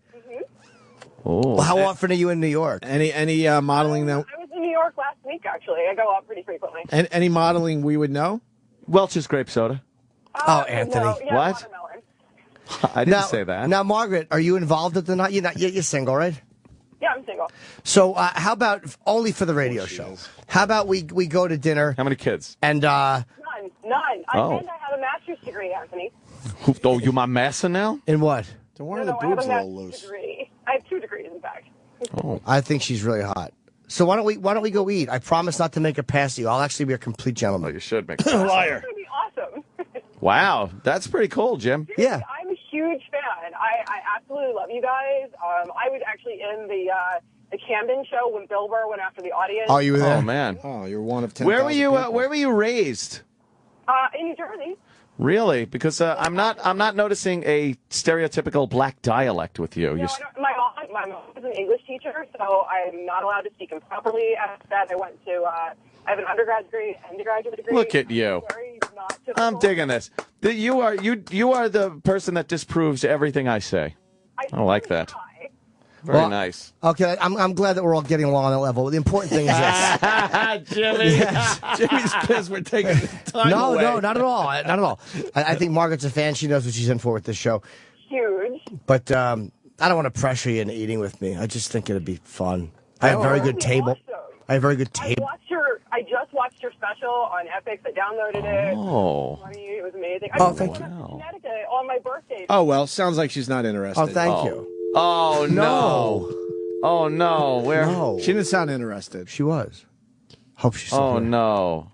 She didn't sound How old a gal is she? Did you ask her? No. Where is she? I don't know what happened. Oh, no. Oh, no. Oh, no. Pop her. Come Margaret? on. Poor guy. Hey, Margaret. All right. Margaret? I'm still here. Oh, you got me good. How old are you, Margaret? How old a gal are you? I'm 35. Wow, you look Wow, younger. you don't even look 35. That's amazing. It says black tea. Yeah. 6'1", They say black don't crack. 6'1", 145 pounds. She's fucking, that's nice. Like WNBA. That's perfect. Yeah, you ever play Some of sports? my girls are actually bigger. No, I did. Oh, in high bigger. School, but they're much larger ladies. What happened? WNBA. They're girls are larger. much larger ladies. Oh, wow. Well, you never played sports, though, huh? I did in high school. They kind of made me. Yeah, of course they did. Wow, wait. Do you wear heels when you go out with little twerps for dinner? Or do you wear...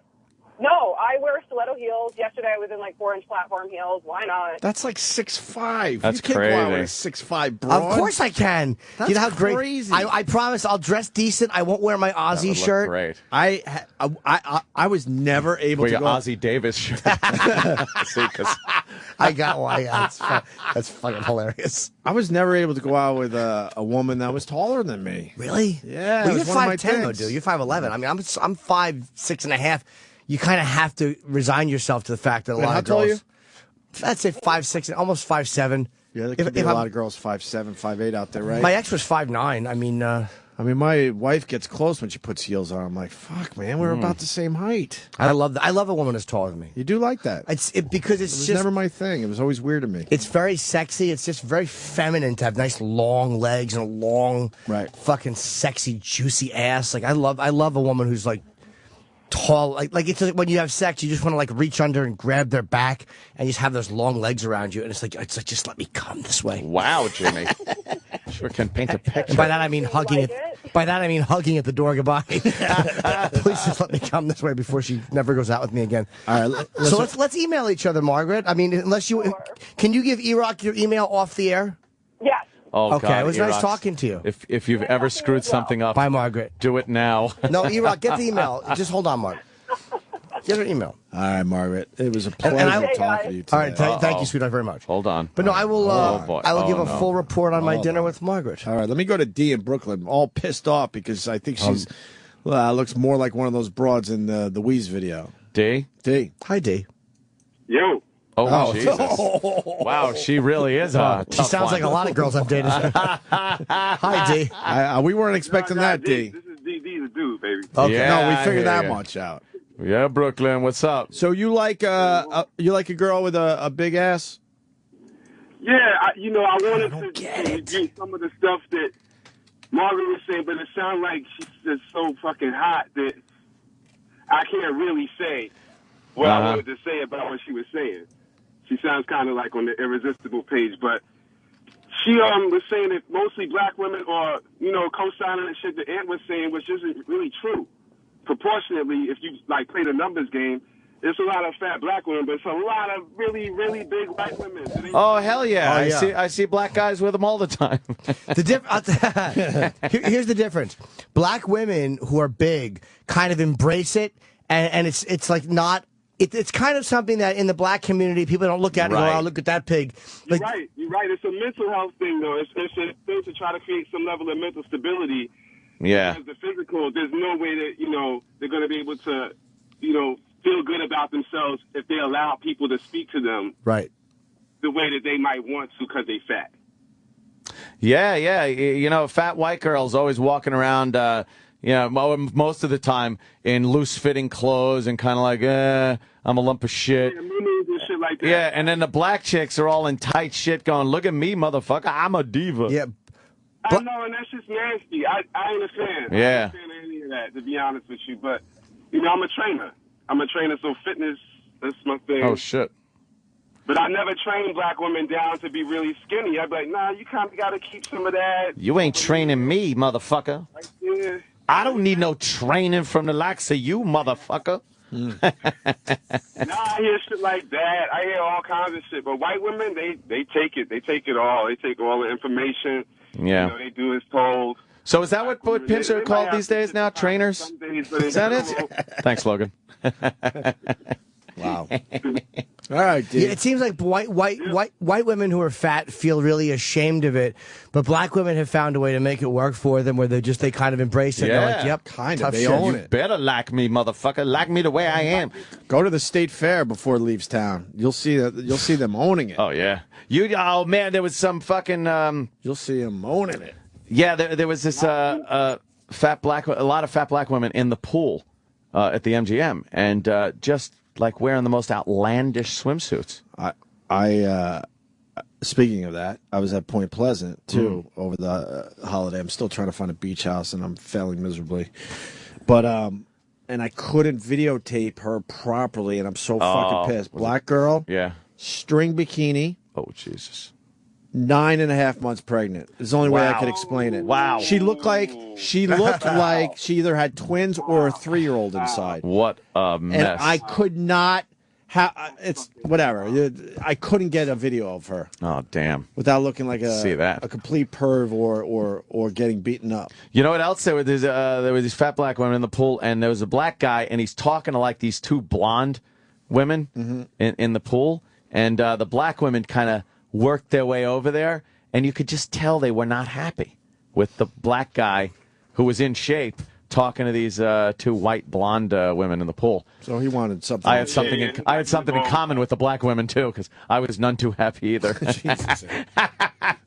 No, they weren't happy at all. You're on vacation. I know. Can't you rest that part I of put my racism aside. But it is odd though, like when I see, I don't know why, when I see, and I've theorized about this, why does it bother me more if I see a really good looking black guy with a hot white chick than I would a white guy? And it's because I see that all the time, and it's almost like, what do I expect? Like the fucking, like I've seen a black guy who's really like, the guy's a 9, he's in shape, and he's with a model looking white chick. It's like, why would she want to fuck me before she'd fuck him? Like, of course she's going to want to fuck him. A relationship with her dad? Yeah, I'm not saying self-hatred isn't, but it's like, why would it bother me to see that when the reality is she should want to fuck the guy who's in better shape and who's better looking? I would. Do you think I would fuck a 4 who's a white chick over an 8.5 black one? I just wouldn't do it. Of course I would take the hot black chick. What's his money like? Jesus. What's that? What's his money like? You know, like, that's the thing why you might have some feelings about it, because, you know, your financial situation in most cases is far better. And it's like, the fuck, really? This dude over me? Well, I also think it's because when I look at a white guy who's in shape, I can at least go, well, I could be in shape. But so it almost is like whatever this really good-looking white guy is getting with this girl, even though technically, of course, it's unattainable, I can convince myself that it's not. But if I see a really good-looking black guy with a white girl, to me, she's lost to me because I can never be a black guy. Like, if that's what she likes, I can never have her because I'm not that. Oh. Like, because I've seen really great-looking, believe me, you know, white guys with chicks that I'll never get. So it's like, why doesn't that bother me? I have no better shot at fucking that girl than I do at fucking the girl dating the black dude. Unless the black guy is some kind of a sports star or some kind of other celebrity, black guys are usually with very piggish-looking white chicks. It's rare that you walk around and see them with really hot, model-like white girls, unless they're celebrities or huge sports stars making a shitload of money. Every fucking white chick I see with a black guy, pig, laundromat, bleach blonde, fat-ass pig. But the girls I'm talking about, are the guys I mean are mostly comics, and these are good-looking. Like, these are guys that can fucking can just pick up women. Yeah. Yeah. Like, I was fucking is different, I think. Like, if you're in some kind of an artist circle, then you're going to get some hot white girls. But if it's a black guy outside of an artist circle that's just trying to, outside of anything creative, then it's not likely. Yeah. It's not like you're probably going to get that white girl. But it's silly that I look at it any differently, because it's like both times the guy is usually a lot better looking than me, in a lot better shape. And in a fair world, she should want to fuck that guy before she fucks me. He takes care of himself. He's 5'11". You know what I mean? It's like, why wouldn't she? How delusional am I to think that she should want to fuck me first? It's silly. You're funny. Yeah, but funny, you know what? Funny goes a long way. So are the guys I'm talking about, though. Into the vagina. The guys I'm talking about are funny, too. Like, yeah, well. Yeah, they're not duds either. All right, let's say... Thank you, D. I appreciate it. Yeah, right Thanks, on. man. Hey, D. First time calling, been listening since 102.7. Thanks, guys. Thanks, buddy. All right, I was going to ask you about Dwight Howard, but maybe you don't care. No, I love D. Howard. That's not true. I hate D. Howard. There's rumors that he's going to be joining the Brooklyn Nets.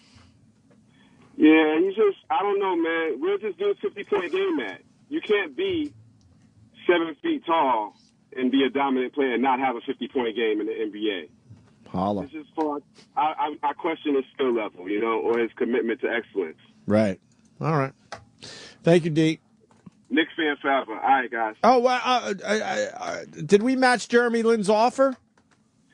The 28 mil? Yeah. I think they're going to match it. They can't do it until the 11th. All right. I didn't know because I've been out of touch a little bit. Jeremy Lin got an offer from the Rockets. Linsanity. Yeah. So the Knicks might be losing him. I know you don't care about basketball, Ant, but you got to care about Linsanity. I don't think he's done much.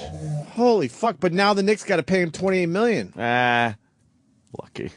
So what? It's not that bad because the deal is backloaded. So like the $14 million of the 28, 14 of it isn't coming until the third year and the fourth year of the contract. I think the first 2 years. What, he was agent? Jesus. No, he knows this shit. Does he know that shit? Can I ask one more basketball question? I know this bores you to death. No. Do the Knicks ever win a championship with Carmelo Anthony? Go.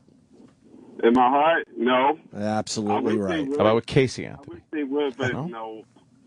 No, it's Miami town. Fuck. Thank you, D. I know it sucks, but it's what it is. They signed Ray Allen. Yeah, I know. He's an old man, though. Yeah, but Ray Fucking Allen, Miami Heat turn around, they win a championship, then they sign Ray Allen in. Do you know that? No. I'm lost. He's a three-point shooter, but they seem to have some three-point shooters over there. Not as good as Ray Allen. Ray Allen is the best three-point shooter of all time. He's also old as dirt. Yeah, but what are you asking him to do? You're not asking him to play 35 minutes a game. You're talking about 20 minutes stand in the corner and hit open jumpers. God damn, did he just fucking come with a comeback. You're right, D.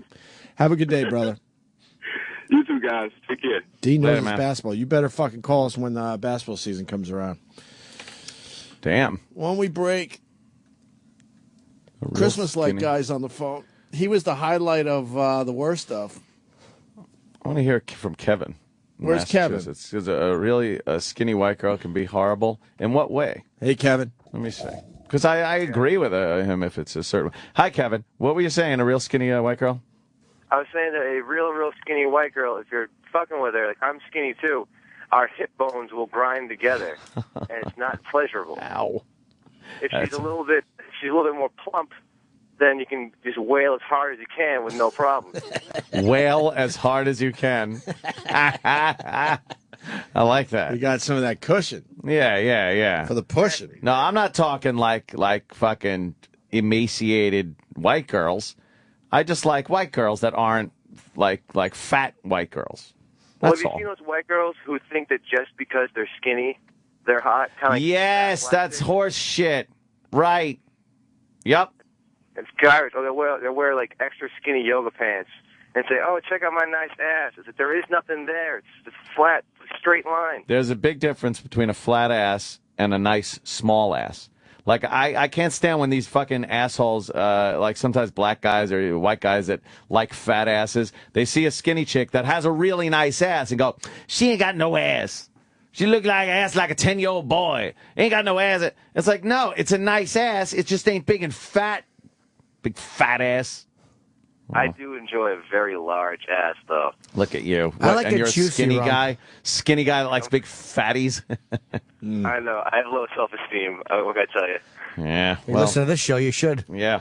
Well, keep pounding as hard as you can, my friend. I'll pound away. Pounding, Punch that guy. pound away. All right, sir. All right, man. There he goes, Kevin. Bye, Kevin. Jay in Brooklyn wants to talk about race. Oh, boy. Uh-oh. Let's see. Maybe well, maybe it's not an argument. We can have All right, Jay, what do you got, buddy?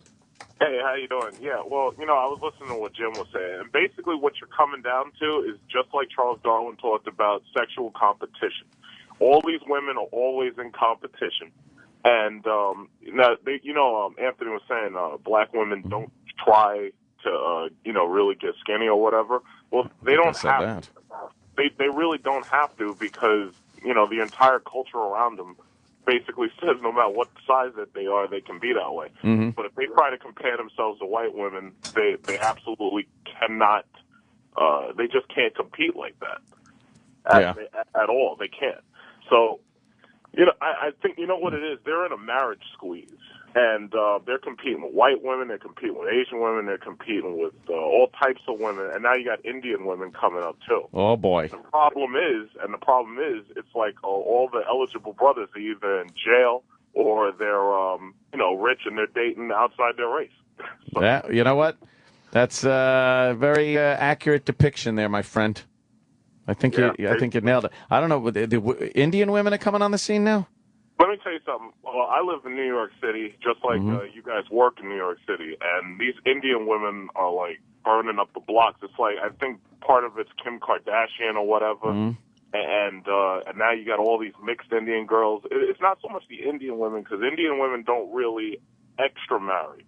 You got these Guyanese girls, you got Surinamese girls. It's like look at this guy. He knows a lot about race. Yeah, which Indian is the best one? To me? Yeah, which one? Not the. I think the mixed ones look the best because they don't look normal. They look exotic. Aren't they a bit hairy and maybe a little? You got to breed that hair away, right? And maybe maybe the smell's a little different. Oh Jesus! Yeah, well, once they're Americanized and they start using deodorant. This guy knows. Holy shit! This guy knows everything. Wait, all right, Jay, hold on, Jay, hold on. Fuck it, I need to ask you a couple questions. I love this guy. You know this shit. How hairy do? Hold on. How hairy do they get? Oh well, I've dated Asians, and the thing about it is they get as hairy as they let it grow because they don't shave unless they're Americanized, and the whole thing about it is. He said, if you're sweaty and mad, you're un-American. Yeah. Man.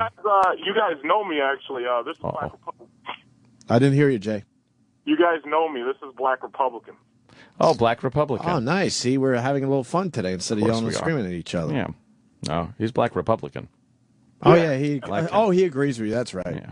I get our blacks confused. Yeah, but and just like that black girl who was just on the phone, the skinny one and everything, it must be hard as hell for her, like just to find like a decent. It's got to be hard as hell for her to find a decent guy. It has to be. Yeah, why? Because why couldn't she find a decent black guy? She looks good. Let me tell you, like I get it off my chest. The thing about it is, black women do not. They do not know how to find men. They just don't. No, what are they doing wrong? They're going after losers. That's the problem. They're going after losers. They're giving up the sex, and they're getting fucking pregnant. They go after absolute losers. They don't spot good marks. It's like they're only going after guys, who are muscular only because they just got out of jail and they've been working out for like the last 9 months. Jesus. And then after they get pregnant, like I have a friend, and this chick, she was getting two-timed by this guy, and he's dating somebody else. And now she's pregnant like 3.5 months. And I as soon as she told me about it, I was like, you know what, go get an abortion. But she's like, oh, no, I decided I'm going to keep it. And I was like, wow, that's incredible, because if that was me, I'd be grabbing that coat hanger. There's no fucking way. I find out that this guy is going with somebody else, and I'm going to keep that. Hell no. No, yeah. I wouldn't ruin my freedom of my future, just for some quick sex. Fuck Well, that. she's a statistic now. Yeah, another statistic. That's exactly how I look at certain people. It's like, as soon as I hear that shit, I'm like, yeah, well, guess what? You're part of the 10%. Yeah. Wow. All right, man. I like when you call there. Nice. I don't have to yell. Yeah, you can call Jay. You and I almost aligned. I hope you're ready for another 4 years of Obama, though. Yeah, we'll see. It's still too early to tell. Over. It's Let me over. tell you something. Yeah. There's nothing to see. Mitt Romney we don't even see his ads. It's like he's not saying anything at all. I can't wait till the thing heats up because he's going to get. It's really sad because there's no choice, and the way I see it is, it's like I'm not totally disappointed with Obama's term, but the problem is there's no choice at all. The other choice is Mitt Romney, and that guy, he will put us in war with Iran just to prove to these people that he could do it. Well, if Obama does get reelected, I just hope he doesn't have any type of majority. So that'll even things out, and he won't get anything done. It'll be wonderful. No. Yeah, good. We'll have another 4 years of 4 years of not getting anything. Of just arguing and spending money horribly. Yeah. Yeah, well, as long as the congressmen get paid, it's no big deal, right? Exactly. Those motherfuckers. Ain't no thing. Goddamn motherfucker. Oh, motherfucker. Motherfucker. Good. Hey, good call, Jay. Thanks, Jake. You're welcome. Later, man. I gotta go wee-wees. Yeah, why don't you hit something there, E? This is the Opie and Anthony channel on Sirius XM. Song about the truth. I wrote it about a lady I was seeing not too long ago. Hopefully I'll remember the lyrics this time. Have a seat and listen. Please don't say a thing. In matters of the heart sometimes the truth will have a sting. Just don't take it personally, this is no attack. But we will never last because I'm white and you are also white. I only like black girls, the brown girls, the cafe au lait, the caramel girls and mocha girls just blow me away. If you are Nubian, I want you to be in every fantasy. But if you're white, you say nighty nighty, you're just not the girl for me. Woohoo. Well, her body is a turn on, curvaceous front and back. Her hair is quite literally an aphrodisiac. Don't call it jungle fever, cause that just isn't right. I am not a racist, some of my best friends are white. I just prefer black girls, the brown girls, the cafe au lait, the caramel girls and mocha girls just blow me away. Well, if you're a cracker, you better get blacker, or else you best get out. It is no mystery, I like a sister, see that's what I'm talking about.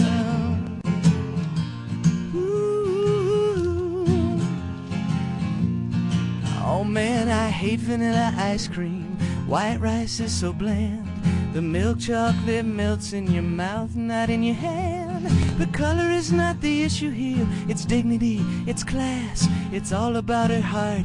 Okay, it's partly about that ass. I want me some black girls, the brown girls, the cafe au lait, the caramel girls and mocha girls just blow me away. Well, if you're a honky, you're singing the wrong key. It's the honest truth. The skin that she's dwelling in must contain melanin. That is the fountain of youth.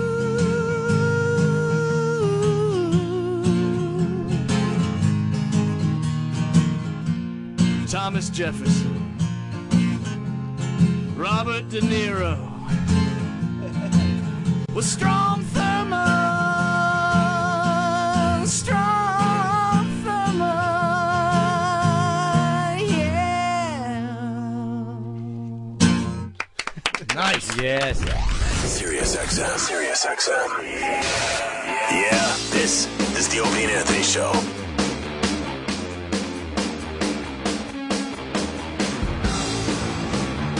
You guys watch Wimbledon? I didn't know it was happening. Did you see that? You see that video?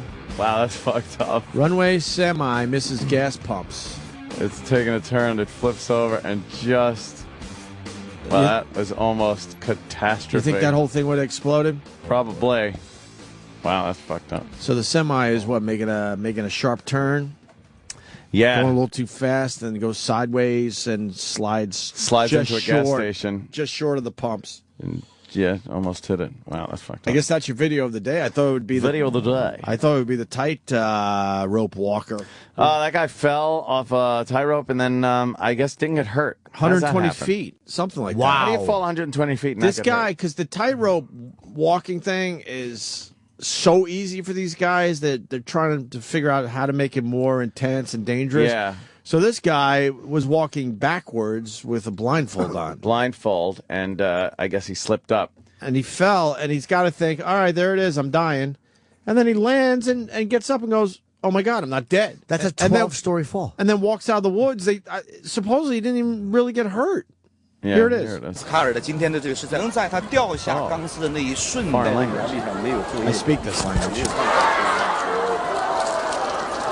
He slips and now he's sitting. 还是什么受到了一些影响？ How about you take off the He blindfold at stands that point? back up. Wow, they got this is way better footage than we saw this And morning. there's a helmet cam. Come on, the guy's way up there. There's no way. 挑战活动当中可以观察出来。 Oh man. So he's going backwards and he slipped and fell. And there he is walking out of the woods. Walking out of the woods. How did that happen? Wait, Come on. wait. How'd that happen? And they don't show him falling. No. I think that's bullshit. Fake? Yep. I think there's something. Because they show him falling and sitting down and then getting back up. He has a helmet cam. Why wouldn't they show the footage that captured? Yeah. Whoa, Jim Norton with something we weren't even thinking I think earlier. it's bullshit. We've seen Watch. He But falls. he's falling. But he Where? is falling. They show him fall. They don't show where he lands. They don't show the camera doesn't follow him when he Think falls. there could be a net there or something? Yes. A net cigarette? And then what? He walks out of the woods and everyone's like, holy shit, that's I think amazing. it's bullshit. Because they show the footage how high he is. Yeah, because we saw this before you got here this morning, and I was Wow. thinking, why don't they have footage of him actually, Right. falling after he's out of sight? Because they show him fall, and then you can see he's got his own head cam on. Right. So there's no reason not to have more footage of that. Oh. You know what? I think, because this video's relatively new, I guess, huh? Yeah. I think this is going to be exposed as fake, and we're all going to owe Jim A fucking kiss on my dick. Yes. Well, I don't know if we have to do that. You don't have to suck it. Just kiss the side of it. right. I want you and Thinking Ann to more- bump noses. I was thinking more like maybe we could, tap fists. Fist bump or something? Yeah, Come on. Jeez. Fuck. But he walks out of the woods unscathed. Quickly, the Wimbledon thing is just the dude who lost, I guess, Andy Murray, cries like a... Does he bitch? Because he lost? Well, he gave it his all, and I'm sure he wanted the title. And, 100%. What's his name there? Won what? For the what time? 7th? Was it really? I think so. Record-tying 7th Wimbledon for Roger Federer. Roger Federer. Tying, I Federer. believe, Pete Sampson. Oh, I had no idea. Sampras. Pete Sampras? Sampras. Okay, I got it. Yeah, Pete Sampras. Sampras. It took me a couple tries, but I got that one. But here's the dude who lost talking to the crowd. All right. And we almost had a Mike Schmidt moment. Oh. Right, I'm going to try this, and it's not going to be easy. Oh. It's not going to be easy. Why aren't there more people just openly laughing? You Oh, hear the yeah. oh. Yeah, everyone's like, oh. Right, I'm going to try this, and it's not going to be easy. Good man. Oh, you go, girl. You can do this. Oh.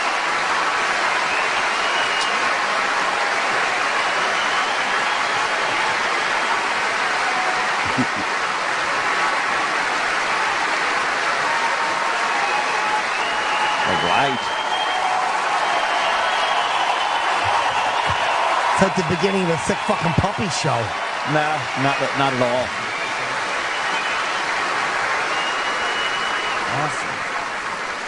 Okay, firstly, I'd like to congratulate Roger. He... Right, that? with your fucking... This guy lost. He almost started crying. Yeah, but then the fucking crowd helped him fucked out. it up. Would Gave you him help some him time. out? No, they gave him time to Boom. recover. They gave him too much time to Yep. recover, man. We had him. We had He a was Mike ready. Schmidt moment. He was ready to go. Mike Schmidt moment. Some 18 years ago, I left Dayton, Ohio What? Oh. with two very bad knees. Yeah. What happened? Hurt his legs? Finish. And a dream to become a Major League Baseball player. Give me your voice. What happened? I thank God this dream came true. Oh. It's so bad. That's a rough one. To be that guy. We almost had it. Fucking pissy eyes. We almost had that at This stupid crowd had to Crying. help him out. Give me something to cry about. Well, Chip was at the UFC Fan Expo with the boys out there in Vegas. And I heard he had a good time. So. He was there the entire time we were in Vegas, not just the fan. Well, that expo. is true. He was there for dinner and everything, and yeah, many of the long walks to and from the hotel we talked about earlier. The half-mile walk. Yeah, Chip was there the entire time with us. Oh my! Back and forth. Yeah, yeah. Oh my God! Just bragging. Yeah. Cursing. Yeah. And looking for places to put. I guess he's thinking about opening a comedy club in Vegas because he saw many different spots. Every driver we had, a cab driver, car driver from the airport, they got to hear some of Chip's jokes. Chip was just spreading merriment. wherever he went. Yeah. Do you want to know why that guy was crying? Does anyone? Do why? you need to know? Why? We got to get to the Chip audio What because happened? it's terrific. Gary, Vegas, go ahead, sir. Hey guys, what's going on? Glad you had fun in Vegas. That wuss was crying because he's English and he's like the first guy in I think 75 or 76 years to be from England and make a Wimbledon final. Yeah. Yeah, that was the only reason that staff was crying. But that's it. That's all I got, boys. Great. All right. Good one. Thank you. Good one. All right, here's Chip talking to Sandra. Who's Sandra? These are all just some MMA fans that Chip got to meet at the big UFC Fan Expo. Nice. All right. Miss, do you want? We're doing interviews for Chip at TV on the YouTubes about the UFC event. Would you talk to us on Chip at TV for the YouTubes? Just tell us about what's going on. What's your name? My name is Sandra. Hi, Sandra. It's nice to be here in Las Vegas. Yes, it is. Is this your first time at the UMC? It's the first time for my UFC event, a Fan Expo event, and I'm representing a real weight product, and we have a booth here, and it's. You have a pool here? Is it a pool? I was like, what, are you going to go swimming or something? Yeah, we have a booth, and we're representing real weight, and what it is a supplementary product. What's it do? It's a catalyst that breaks down sugars. Oh, no. Is that a list of cats? Make sure you save that. Put a highlight on that one. Yeah, so it's a great event. Go to the boxing fight tonight? Unfortunately, no.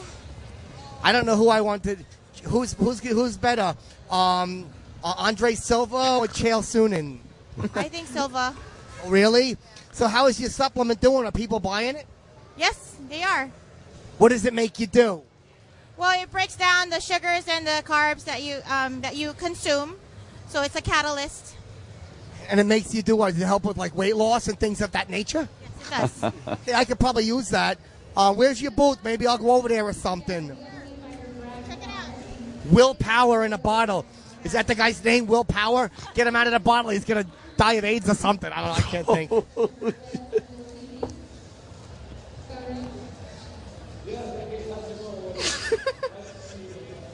What is your YouTube? Chipper TV on YouTube. Thank you very much. What happened there? She was in shock. Those huge gaps of silence Yeah. is just Chip kind of stands so he's shoulder to shoulder instead of right in front of her, and just to signify he's done asking her questions, and she just stands there. That's one of his big interview techniques, is to just stop asking questions. And it's all awkward. And the person just stands there like, is he finished? What's wrong? This is uncomfortable. That is uncomfortable. Why? Also, now, Chip, for visualization. Oh, by the way, because people are fucking really mad. You know that last caller? You want to guess if he was right or wrong yet? Oh, he's so wrong. Yeah, he's Scottish, not English. Yeah. I guess that's a big deal. He's wrong. I guess that's a big deal over there. Caller wrong, caller wrong. A lot of people saying that caller was wrong again. Yeah. the thing about Chip is that he was wearing UFC gloves, like fighter gloves, while he was doing the interviews. Nice. And he decided to get a UFC hat, and the one that he went for, I would have thought would be typically targeted more towards females. Yeah, it was a chick hat. It was an all. I don't wear no chick hats, you motherfucker. Where's the picture? I want to see this. It was an all-black trucker hat. Yeah. And then on the side there was UFC written in pink letters, and on the U was a devil horns, and on the C was an angel's halo. I'll tell you in a second if I have a picture here. I don't think I saw that. No, I didn't Twitter it yet because I want people to see it on the video. Yeah, the video is where it'll be, and that'll be up this afternoon. Okay. We'll tweet it out and stuff. Chip talked to Erock at the Fan Expo out there in Vegas. Hi, what's your name? Eric. Where are you from, Eric? Arizona. Is this your first time at the UNC? Yes, this is my first time, and it's awesome. I'm having lots of fun. I've never been here, and it's completely awesome. Are you gonna watch the boxing fight tonight? Oh yes, I am. I can't wait to see Silva put him out even earlier today. This time, Sonnen just talks a lot of crap, and I'm sick of it. Silva needs to put him out, pop right in his jaw. I've been saying all day, Silva is gold. He's the best on the planet. Yeah, and Chael Sonnen, they're going to change him to Chael Moonin. Oh, yeah, he talks too much crap, man. He needs to stop. You can put him out, man, one punch. Yeah, I took a little bit of the MMA at one time. I was doing some karate. Oh, yeah? Did you like it? It was awesome, huh? Yeah, but I wasn't too good at it. Neither was I. I took karate once, not good at it. I got kicked in the spine. My mother said, Chipper, don't do that no more. You're going to hurt yourself. Right? I was like, Mom, who is that in the room with you? Mama's always right. Yeah. Silva put him out today, knock him out. Silva's going to take that, keep that belt today. Okay, thank you very much, mister. You don't like Silva's gold? Silva's gold. I like that guy because he just plowed through Chip's question. He just wanted to be interviewed so bad. By anyone doing anything, yeah. And he just plowed right through anything Chip was saying to get those dumb stereotype fan his sound bites out there. Right. And the kid didn't sound too smart, but he nailed the fight. Silva is gold. He said, That's a great he said line. Silva would win early. He did say it. Yep. And, well, Chip nailed it, too. He said that they were going to start calling Chael Sonnen Chael Moonin. Yeah, we heard that. It doesn't make sense. We all heard that. Yeah, yes. but it doesn't make sense. What's the opposite? We heard all that. Moonin. We heard all that. I don't know if you heard. We heard all that. If you heard when he said Moonin. We heard all that. Oh. Yeah, we picked up on that. Oh, it was just a little Chip joke he was throwing out there. We got it. Some of the MMA blogs are indeed today calling him Chip Moonin. I Really? mean, Chael. No, why would they call him Chael Moonin? Why would they call him Chip Moonin? Oh, they're not? No, nobody's Why not? calling him. Why would they pick up on that? Well, because it is technically the opposite of Sonnen, but the word Moonin does not bring up the image of defeat or not. I mean, it just doesn't make any sense. Chip talks to Veronica. Veronica. Hi. Hi. Is this your first time at the convention? No, it's not. It's my second time. And where do you live? I live in Arizona. Who do you want to see win the boxing fight?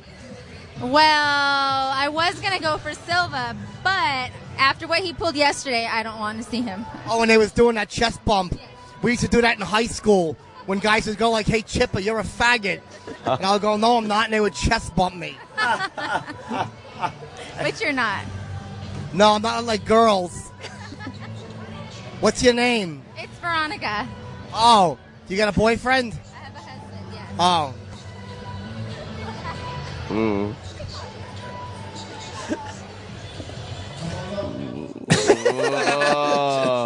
And when you just stand there? Yeah. He just Stand turns at away. the mic? I'll look at the floor sometimes. Yeah.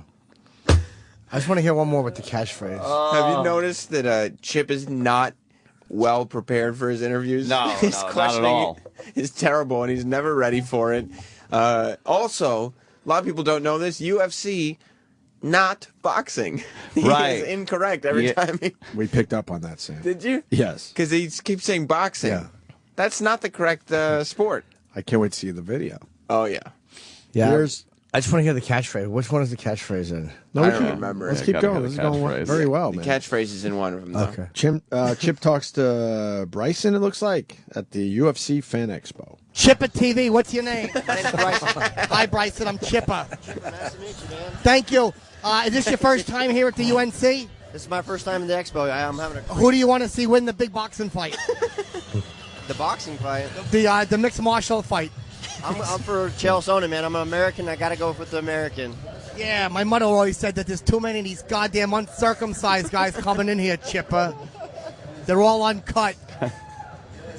What do you do? I'm in sales. What do you sell? Orthotics. Orthotics? Oh, no. What orthotics? Orthotics? Yeah. They go in your shoes. They realign your body. So you sell feet? I sell things for feet, yep.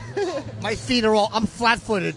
My mother would always say, Chipper, you're making a racket out there. Quiet, Lamar can't sleep. Hell yeah, man. Well, I wish you the best on your show. Thank you, but what are you drinking? Energy drink. You want a drink? No, thank you. I get too zooted off that stuff. Too zooted. Thanks. Also, like when the people end the interviews for shit. Yeah. All right, well, you have a great time. They realize they've made an error talking to this asshole. Yeah. How long does it go before they realize, oh no. Hi, you're on Chipper TV. Immediately regret it. It's their own fault because it's not like Jim approaches them as Jim and then turns into Chip. He goes, "Hey, you got a second?" They should know what's coming. Chip continues, talks to Vanessa and Chris at the Fan Expo. Hi, you want to talk? We're doing interviews for Chipper TV on YouTubes. Sure. Okay, cool. You're going to be on the YouTubes on the Chipper TV channel. What are your names? Chris. Vanessa. Oh, Vanessa and Chris. Hi, where do you guys live? San Jose, California. San Jose. Oh, okay. Is this your first time at the UMC? Yes. Who do you want to see tonight? That Chael Sonnen boy, he sure has been given a lot of lip. Yeah, so I would like to see Anderson knock him out. Yeah, I was like, that don't make no sense. Oh, the catchphrase. Did you hear that? What are you guys doing at the Expon? So far, trying to get autographs and take pictures. Who'd you meet so far? Nobody yet. Nobody? These guys aren't fighters. I see a lot of the fighters just walking around, these big muscles. That guy's probably a fighter right there in the white. Oh, maybe.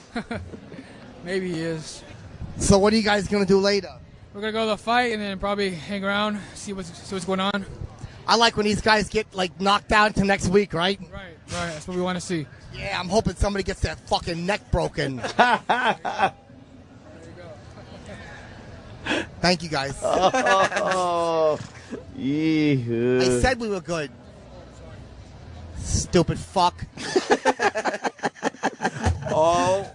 All weekend. The uncomfortable laugh that guy's doing is great. The entire time we were in Las Vegas was Chip and his catchphrase. He created his catchphrase, I think, on the flight or right after we got off the plane. At the beginning of the trip.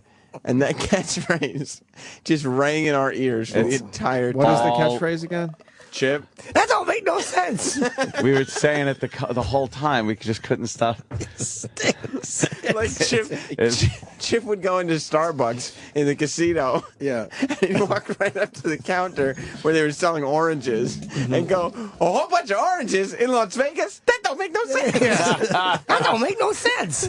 Oh, it was fucking terrible. Everywhere we went, somebody got that don't make no sense. Chip talks to Caitlin at the UFC Fan Expo. Hi, it's Chipper TV here at the Expon in Vegas. What's your name? Caitlin. Hi, Caitlin. What are you doing here at the Expo? I am just walking around and seeing all the booths and having fun. Who did you want to see? Who are your favorite fighters and kickboxers and karate guys and judo guys and mixed martial artists and UFC guys and that like? Oh, let's see. I want to go see Clay Guida. I saw Josh Barnett a couple minutes ago. Clay Guida. Shut the fuck up. I'm trying to talk. You're okay, right? I'm good. Piece of shit. So where do you live? I live in Orange County, California. Oh, okay. And Clay Guida, he's got some curly hair. He does. I liked his hairdo in the last round. He did. Last fight he did. Oh, you watch a lot of the MMA fights? Yeah, that's pretty much my thing. Is he your favorite one? No, I think Cub Swanson's my favorite. Who's Cubs Onson? You told me already, you fucking cocksucker. I can hear everything. Shut up. Talking to Bob. Piece of shit. I'm sorry. She's getting uncomfortable. Hi, this is Chipper here at the Expo in Vegas. So who are you here with? Did you come with a whole big bunch of people? Just a few people. Okay, and who are they? Who are they here to see? Just anybody, I guess. Should I turn my hat like that or something like that? Like, yo, what's up? We're here in the Expo, y'all. It's Clay Guida. Clay's a weird name. What, does he live in the earth or something? Thank you. When you hear me cursing, Bob is talking to me off camera, so I'm just cursing at him. Because I told Bob to tell Chip to correct Chip on his microphone technique. Yeah. And so Bob would go, Chip, you got to put the mic to her mouth. And he would just... Oh, shut the fuck up, cocksucker. Because I had the UFC gloves on and holding the mic like directly and uncomfortably in front of their face. Yeah, he had the microphone like right up by his hand, which is covered in the glove. So when he give the mic to somebody or put the mic to somebody's mouth, fist to their face, his gloved fist is right in their mouth. It's so uncomfortable. And then the whole time, he's just sitting there. I don't even know what he was doing. He's cursing at Bob. He's resetting up the interview. He's changing his hat. Beautiful. And the girl is right next to him thinking that she's going to be interviewed. Right. We have one more from the Fan Expo. And then the video later today. Oh, yeah. Good. Here's Daniel or Danielle or... I don't know. Daniel, I think. Daniel? Yeah, Daniel, definitely. Oh, you come here. Hi, how are you? Oh, hi. How are you? Nice to meet you. Pleasure. Hi, I'm Chipper. We're on Chipper TV on the YouTubes. What's your name? Daniel. Hi, Daniel. Are you a fighter? I used to fight, but I just train. Did you ever get... Train. Now, what happened? Did you ever get... Now, I fought when I was very young in, like, 4th grade, but I never pursued it. Nah, you got to start that young if you want to be a fighter. You have to fight all the time. That's got to be your life. It has to be your life. You can't just come in and just, want to do it for fun. No, I got beat up one time. I went to the bathroom on myself. That's happened to me. Actually, that happened last night. Very scary. So, where do you live? Shut the fuck up, cocksucker. Keeps interfering with my interviews. Where are you from? I'm from Cali, Santa Barbara, California. Oh, okay. And who do you want to see win in the Kyle Sonnen fight? I want to see Chael win.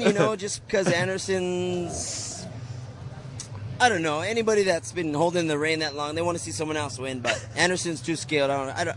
Whatever. What the Forrest Griffin? What's he called Forrest for? What's there a bunch of trees around or something? Tito. It's Tito. Ortiz. Oh, the guy he's fighting. Yeah. Hey, what's that? A train wreck or something up there? Oh, look, that's the training center. Okay, well, you have good seats for tonight? I do. I'm flying to Brazil in about 20 minutes. Why are you going to Brazil? To watch the fight. You're not going to make it. So, I'm taking my jet over there. Sorry. Thanks. Thanks. So uncomfortable how these end. I wish there was some more catchphrase in there, because that's going to be a hit. I love the catchphrase. What's the catchphrase? That don't make no sense. Sometimes don't make no sense. Sometimes he uses it in proper context, and sometimes not. Sometimes his catchphrase, that don't make no sense. Yeah, doesn't make any sense. Doesn't make sense. Whew. That's fucking just... Yeah, they stunk. Uncomfortable. In a good way, though. Yeah. I like that. Just hard to listen to. Chippa. You don't like listening I to like Chip? watching it better. It's just... No, it worked. I want to Absolutely see worked. the other video. So uncomfortable. I like it. And I mean, some of those pauses, too, I kind of... Is it so uncomfortable that we should leave? No. Why, Fuck! You just took all this time off. You were at a lake relaxing. Yeah, I'm relaxed. You still want to leave early? Yeah, ease into this. What is it about Nothing this? wrong with just easing into this shit. What is it about this show that you want to leave early every day? We should ease back into it. This is not a difficult, nice.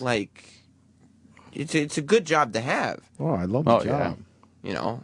Oh, yeah. Oh, yeah. Oh, yeah, very easy. But we're yeah. like any other person that works for a living, Sam. Yeah, but they do They 8 find hours. ways out.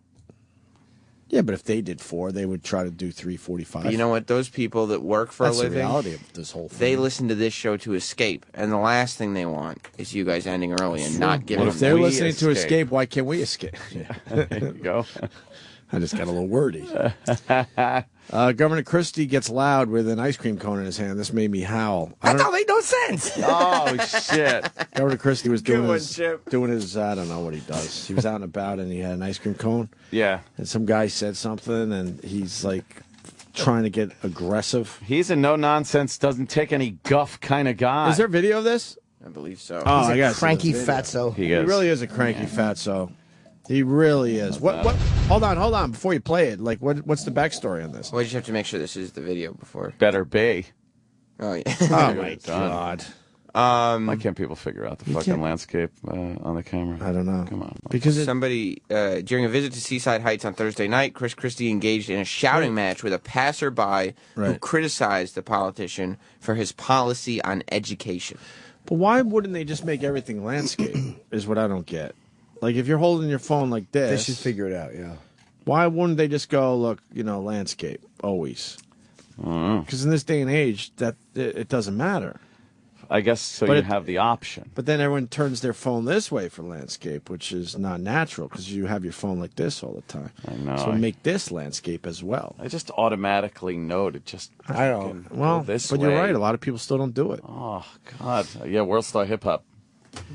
Anyone that sends a video in from them, they never fucking do it right. You miss half the action. Yeah. Don't make half the sense. stomp downs, the beat downs. Yeah. So Christie's getting all tough as he takes he has an ice cream cone, and then he kind of starts waddling toward the guy. Ugh, be a tough guy. You can't be a waddling tough guy. No. All right, let's see this dumb video. TMZ. You're a real big shot.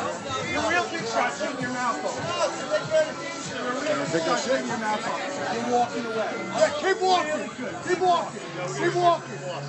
Mr. Governor.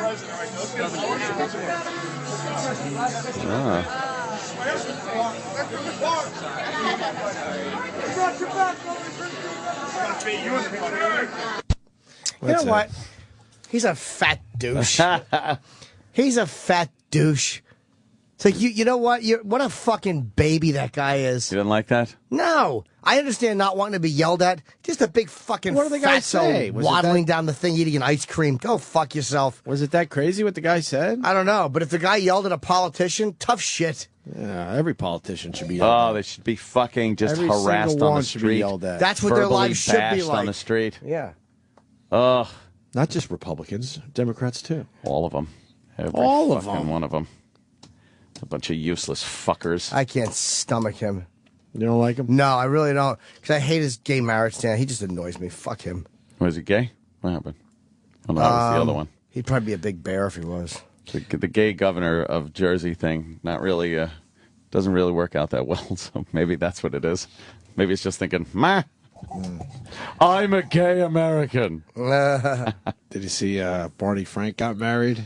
Oh, did he? That just... Who did he Barney marry? Frank Did he marry a got woman? married? No. A man? Yeah. That don't make no sense. Oh, Fuck, shit. you set me up. You know, it's Adam and Eve, not well, right. Barney Oh, Frank. Barney Frank. Oh, sex is for the young. What is he thinking? Look at him. Married a nice fella. They're both in suits. Does there have to be a top in these? Yes. Okay. Always. Then who is then? Barney's the bottom. Probably. Barney's absolutely a bottom. Look at that guy. He looks like a top. And Barney's very powerful in his real life. So a lot of people who are powerful in their real life want to be submissive sexually. Oh. Look at him. Yeah. It's beautiful. I bet he likes to be kissed as his hiney is being filled. Oh. Like, I bet you Barney likes his legs pinned back, and he likes to be deep fucked missionary. Like the guy will lock his hands under Barney's hiney. Yeah. And simultaneously spread the cheeks and deep fuck him while they kiss. Wow. And Barney gives out a little moan. I'll bet you the stomach friction makes Barney come on his own belly. Like the two guys, like Barney's boner is sticking up, and the other guy's stomach rubbing on Barney's boner makes him come on himself. Well, Barney Frank got married over the Good for Barney. The long holiday Good for weekend thing. Hey, the gays can get married. Why not? What state did they get married in? Massachusetts, right? I guess. I guess. What states are still saying go fuck your mother? Most of them. Yeah? All right, Sure. Really? Yeah. Jersey. And California. California. Which is crazy because a lot of gays in the California, right? Yeah, I think. Yep. They're not organized, obviously. Most of the country still, there's very few are most are Texas, and they're all totally no. What's the key say? New York, Iowa, and Mass, Connecticut, Vermont. Wait, only the blue ones? Yep. No kidding. That's it. I thought there were more. And how come there's so many colors? What's like the worst one? What is that? They cut your fucking balls off and deep shove them red down your throat? state just look. constitution Whatever bans. color Texas is. Yeah. That's the bad Texas one. is the bad one. What's That's state blood red. They're Yeah. like, fuck that. What's That's basically what they're saying. Bans same-sex marriage and some or all other kinds of same-sex unions. Oh, That's so the they most don't of even all do- of Florida, Yeah, Texas. the deep red. Yeah, just the shitty. Look you know. how it goes Louisiana. goes up into Michigan. Yeah, what's that middle thing all Fucking about? Ohio. What's that middle line of states all about? Why do they all band together? Yeah, that is. Well, what is that about? I don't know. Is that basically saying we're all Texas? Texas, Oklahoma. Standing on Fucking Texas's Nebraska. shoulders? What's the pink? Yeah. State statute bans same-sex marriage. Two in the pink. So what's the second best? State constitution bans same-sex marriage. How blue you think that map's going to get in the next year or two? It depends. Hopefully more. I mean, that is one thing I like about Obama. I mean, there's a lot I don't like about him, but one thing I like about him is this. And anyone who I'm not going to go on a thing about it, but people's arguments against it, you're simply infringing on other people's right to live as they want to live. You're a fucking twat. It's state laws, though. Obama really doesn't have anything. Nah, but it's like fucking do with again, that. shit rolls downhill when you're the guy in charge kind of dictates the tone a little bit more. And I like the fact that he's for it. I just like the fact that he's for it. You got to think Pennsylvania will go. Eventually, but there's a lot of rural Pennsylvania. It's not all Philly. True. And Pittsburgh, I don't think is too liberal a state. Yeah, a lot of times you forget, and you look at a state based on one of the big cities. Right. Right. You realize, nope, it ain't like that in the whole state. Yep. They will look back on this the same way we look back on the way race was handled here and go, what the And fuck go, was that shit, about? what did we make a mistake? But, you know, all right. These will be seen as very primitive thinking. The fact that people have to fight for their right to ass sex. Yeah, I mean, look, if that's what they want to do, I can't see getting married to a woman, much less a fucking man. But I mean, if you want to do it, who the fuck? Why do we feel comfortable living other people's lives for them? It's annoying. It's not that. It drives me nuts. It's not that sacred either. Well, no, who gives a fuck? With everyone getting divorced, how sacred is the whole guy? Women are raping guys in divorce cases. Right. Really? Is that your big fucking sacred thing? Half of them end. People see it as something they don't want to have to address to their children, Yeah, things fuck like them that. and fuck their kids. So they have to be like, oh boy, how am I going to explain why two men get married when you could say, two people, a man and woman, get married so they could have a family and children and stuff. And then you say, well, why do two guys want to get married? And you got to tell your kid, well, they like the feeling of a dick going in the ass. Yeah, same as your mother does. That's why we're getting divorced, because it wasn't mine. If you have to explain why you and your fucking wife are getting divorced, and you and your, I hate when people use explanation to their kids. Then don't fucking pump a load into her. Right. If you can't handle explaining Jimmy, shit. Tony has a problem with you in Hoboken. Okay. Hoboken. Hoboken Tony. Oh, yes, Tony Bell. He's gone. What did he have a problem with? You want to know why he's a, what'd you say? A twat? Yeah. He goes, why am I a twat? Because I don't agree with you. No, you're not a twat if you don't agree with me. But Tony, you got to call back. And We're you're not going to you. You're not a twat if you're against gay marriage. You're not a twat if you hate gay people. That's your business. You're a twat if you're infringing on somebody else's right to live the way you live. I don't care how you feel. You don't have to like people. I'm not thought policing you. It's the action I have a problem with. You can hate gay people if you want. That's your prerogative. But when you start to say, this group can't do what I can do, you're a cunt. Yeah, I'm one for a lot of personal freedoms. I'm not going to be one of these I don't like that because of my political or religious ideology. Go blow me. Just fucking do whatever you want. Get married. Who cares? Doesn't bother me. Right. More importantly, did you see Kayak Guy? Oh, with the shark behind him. Holy shit. Yeah, that's a good one. That's Cape Cod, right? Yeah. I used to go to Cape Cod a lot when we lived up there. There is too many fucking sharks up there. How far is he from the Way land? more than Long Island. Amity means friendship. Not far. That guy's standing in the photo, Jimmy. So what?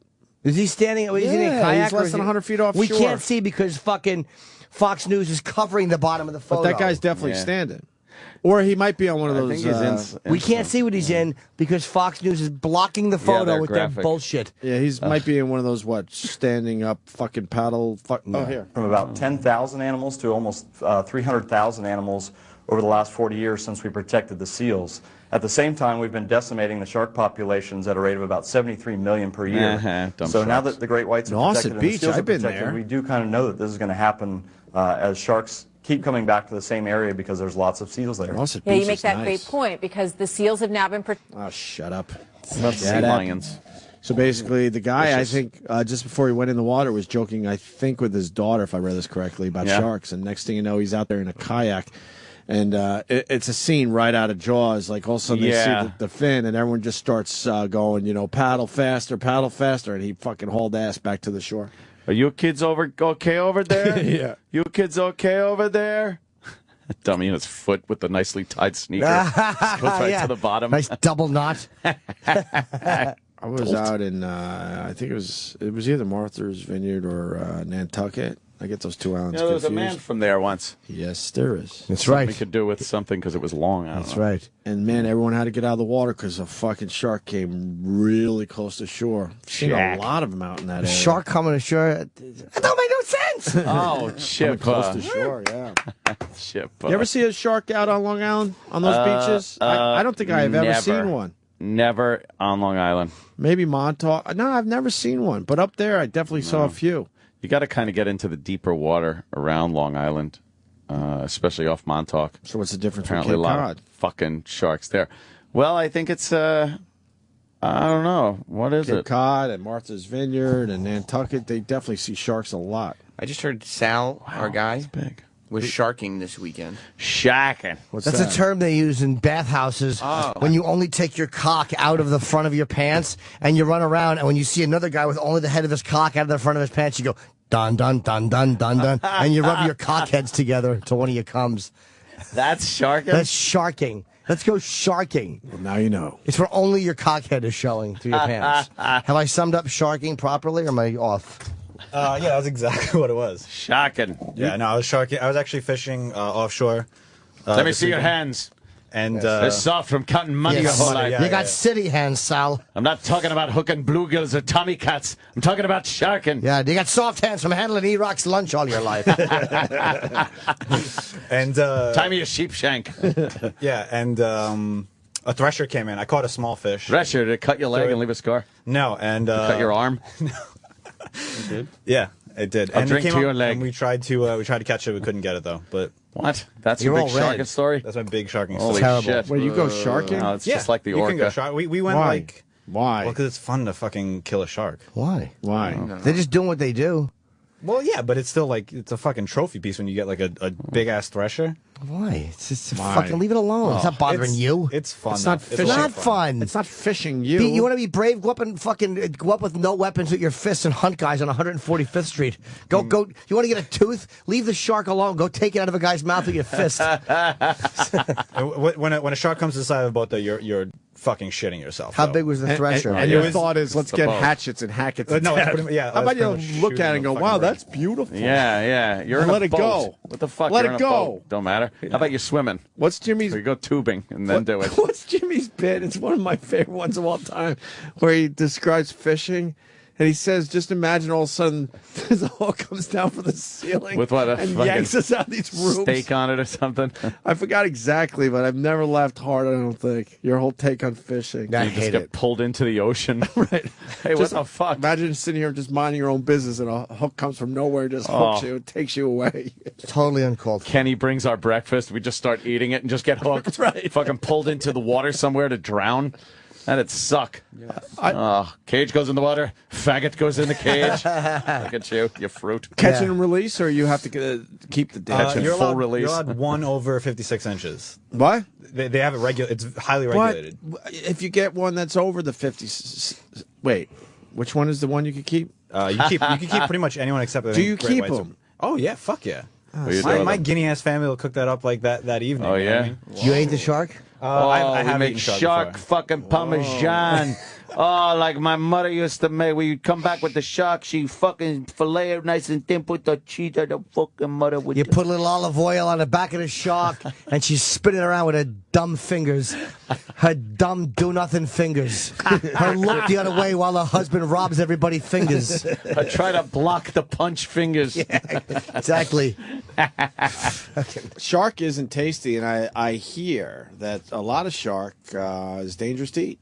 A lot of them, Is that because true, Sal? they don't have bladders, they secrete, through their cells, they See? So piss you out know their this. body. Yeah, so you have to be careful which ones you eat. So sharks can be very toxic. Oh yeah, very, very. Why you don't want to Very drink shark tinkle? That's the only thing I like. Yeah. Oh, the shark piss and make you very virile. Yeah, everything Man, gets give you a boner.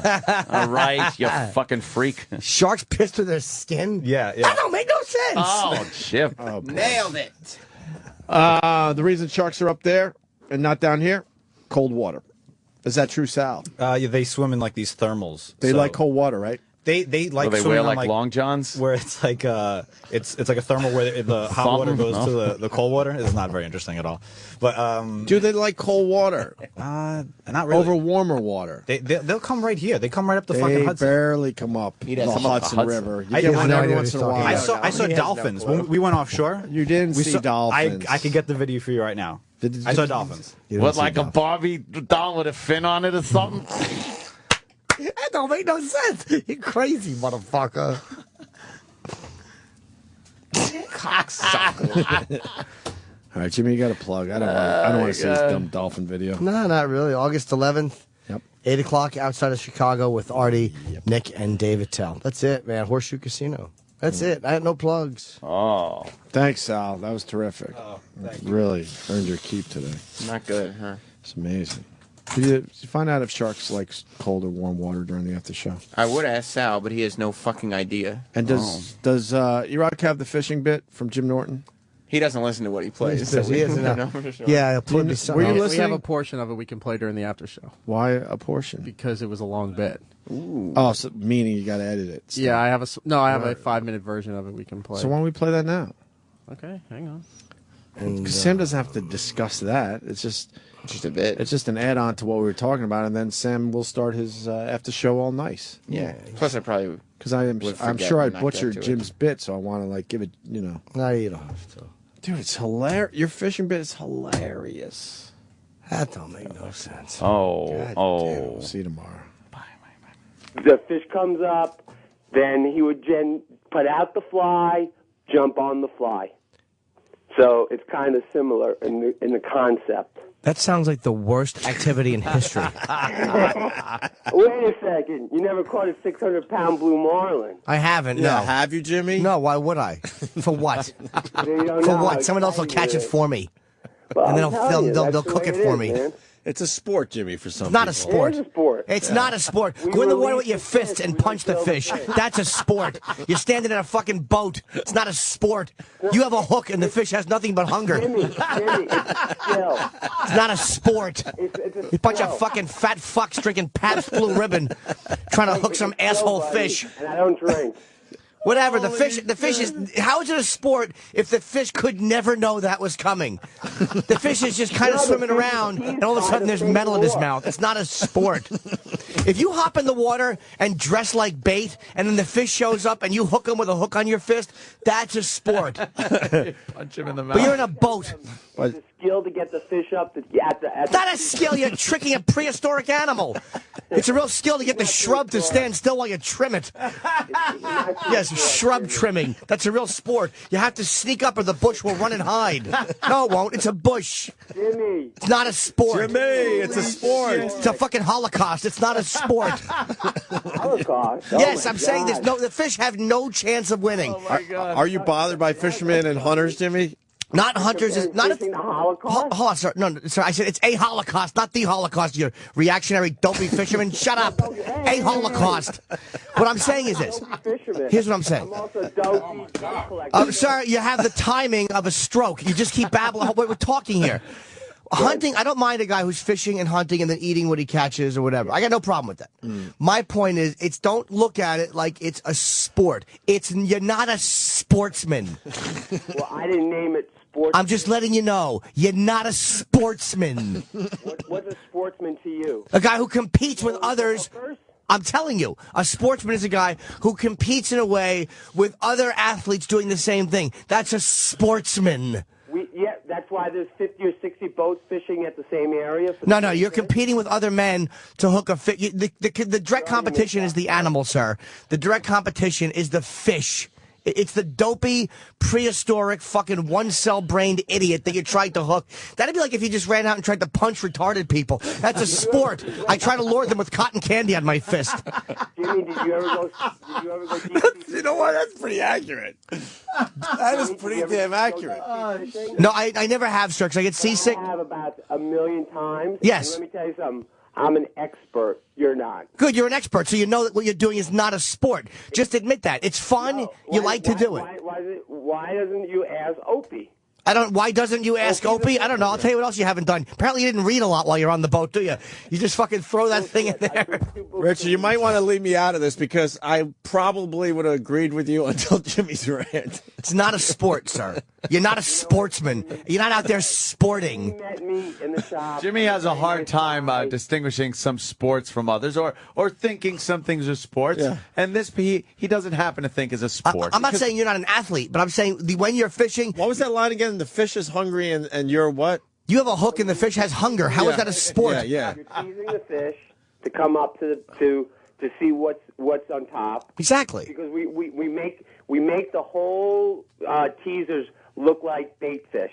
Well, let me ask you a question. Why don't you, is NASCAR a sport? Somebody's writing yes, of course it is. Why don't you go in there, why don't you do this if you want it to be a sport? Why don't you dress like something that the fish would eat? And then when the fish comes up, you knock its fucking block off. Well, I don't believe in NASCAR because I hate left turns. But you understand what I'm saying, though? Why don't because they make a lot of left turns. Yeah. So why don't you do? If that's a sport, like why don't you go shark fishing? Why don't you jump in there and trick the shark and attack? Even if you have a weapon in your hand, hand-to-hand combat with the shark. Why don't you do? That's a sport. I like to see you do that. You know what, Jimmy? I don't need to do it. I'm not saying it's a sport. When we go out shark, I'm saying what it is. When you're doing some kind of sport, there's got to be a winner and a loser. So how does the fisherman lose? I mean, we don't get the fish to the boat. Yeah, but when a fish loses, it pretty much loses its life. Yeah, what are you risking? Unless you're, we don't kill them. Catch and throw. What are you risking? Catch and release, whatever. Yeah. Huh? It's the adrenaline rush. Catching a blue marlin, standing up and fighting it for an hour, maybe 2 hours, maybe 3 hours. Okay, so you're risking basically an adrenaline ruch while the marlin is having the inside of his face ripped apart with a hook for hours. Really, you give him a little trophy in the winner's cup when he wins? All wood. What do you give the fish when he wins? Just a scraped up mouth and you send him home? Now he's afraid to eat anything? You know how many fish probably become anorexics? Holy shit, did this guy just fucking babble? Just babbles. Fuck. The Opie and Anthony show is pretty much over. But if you feel like sticking around after 1A Live is next.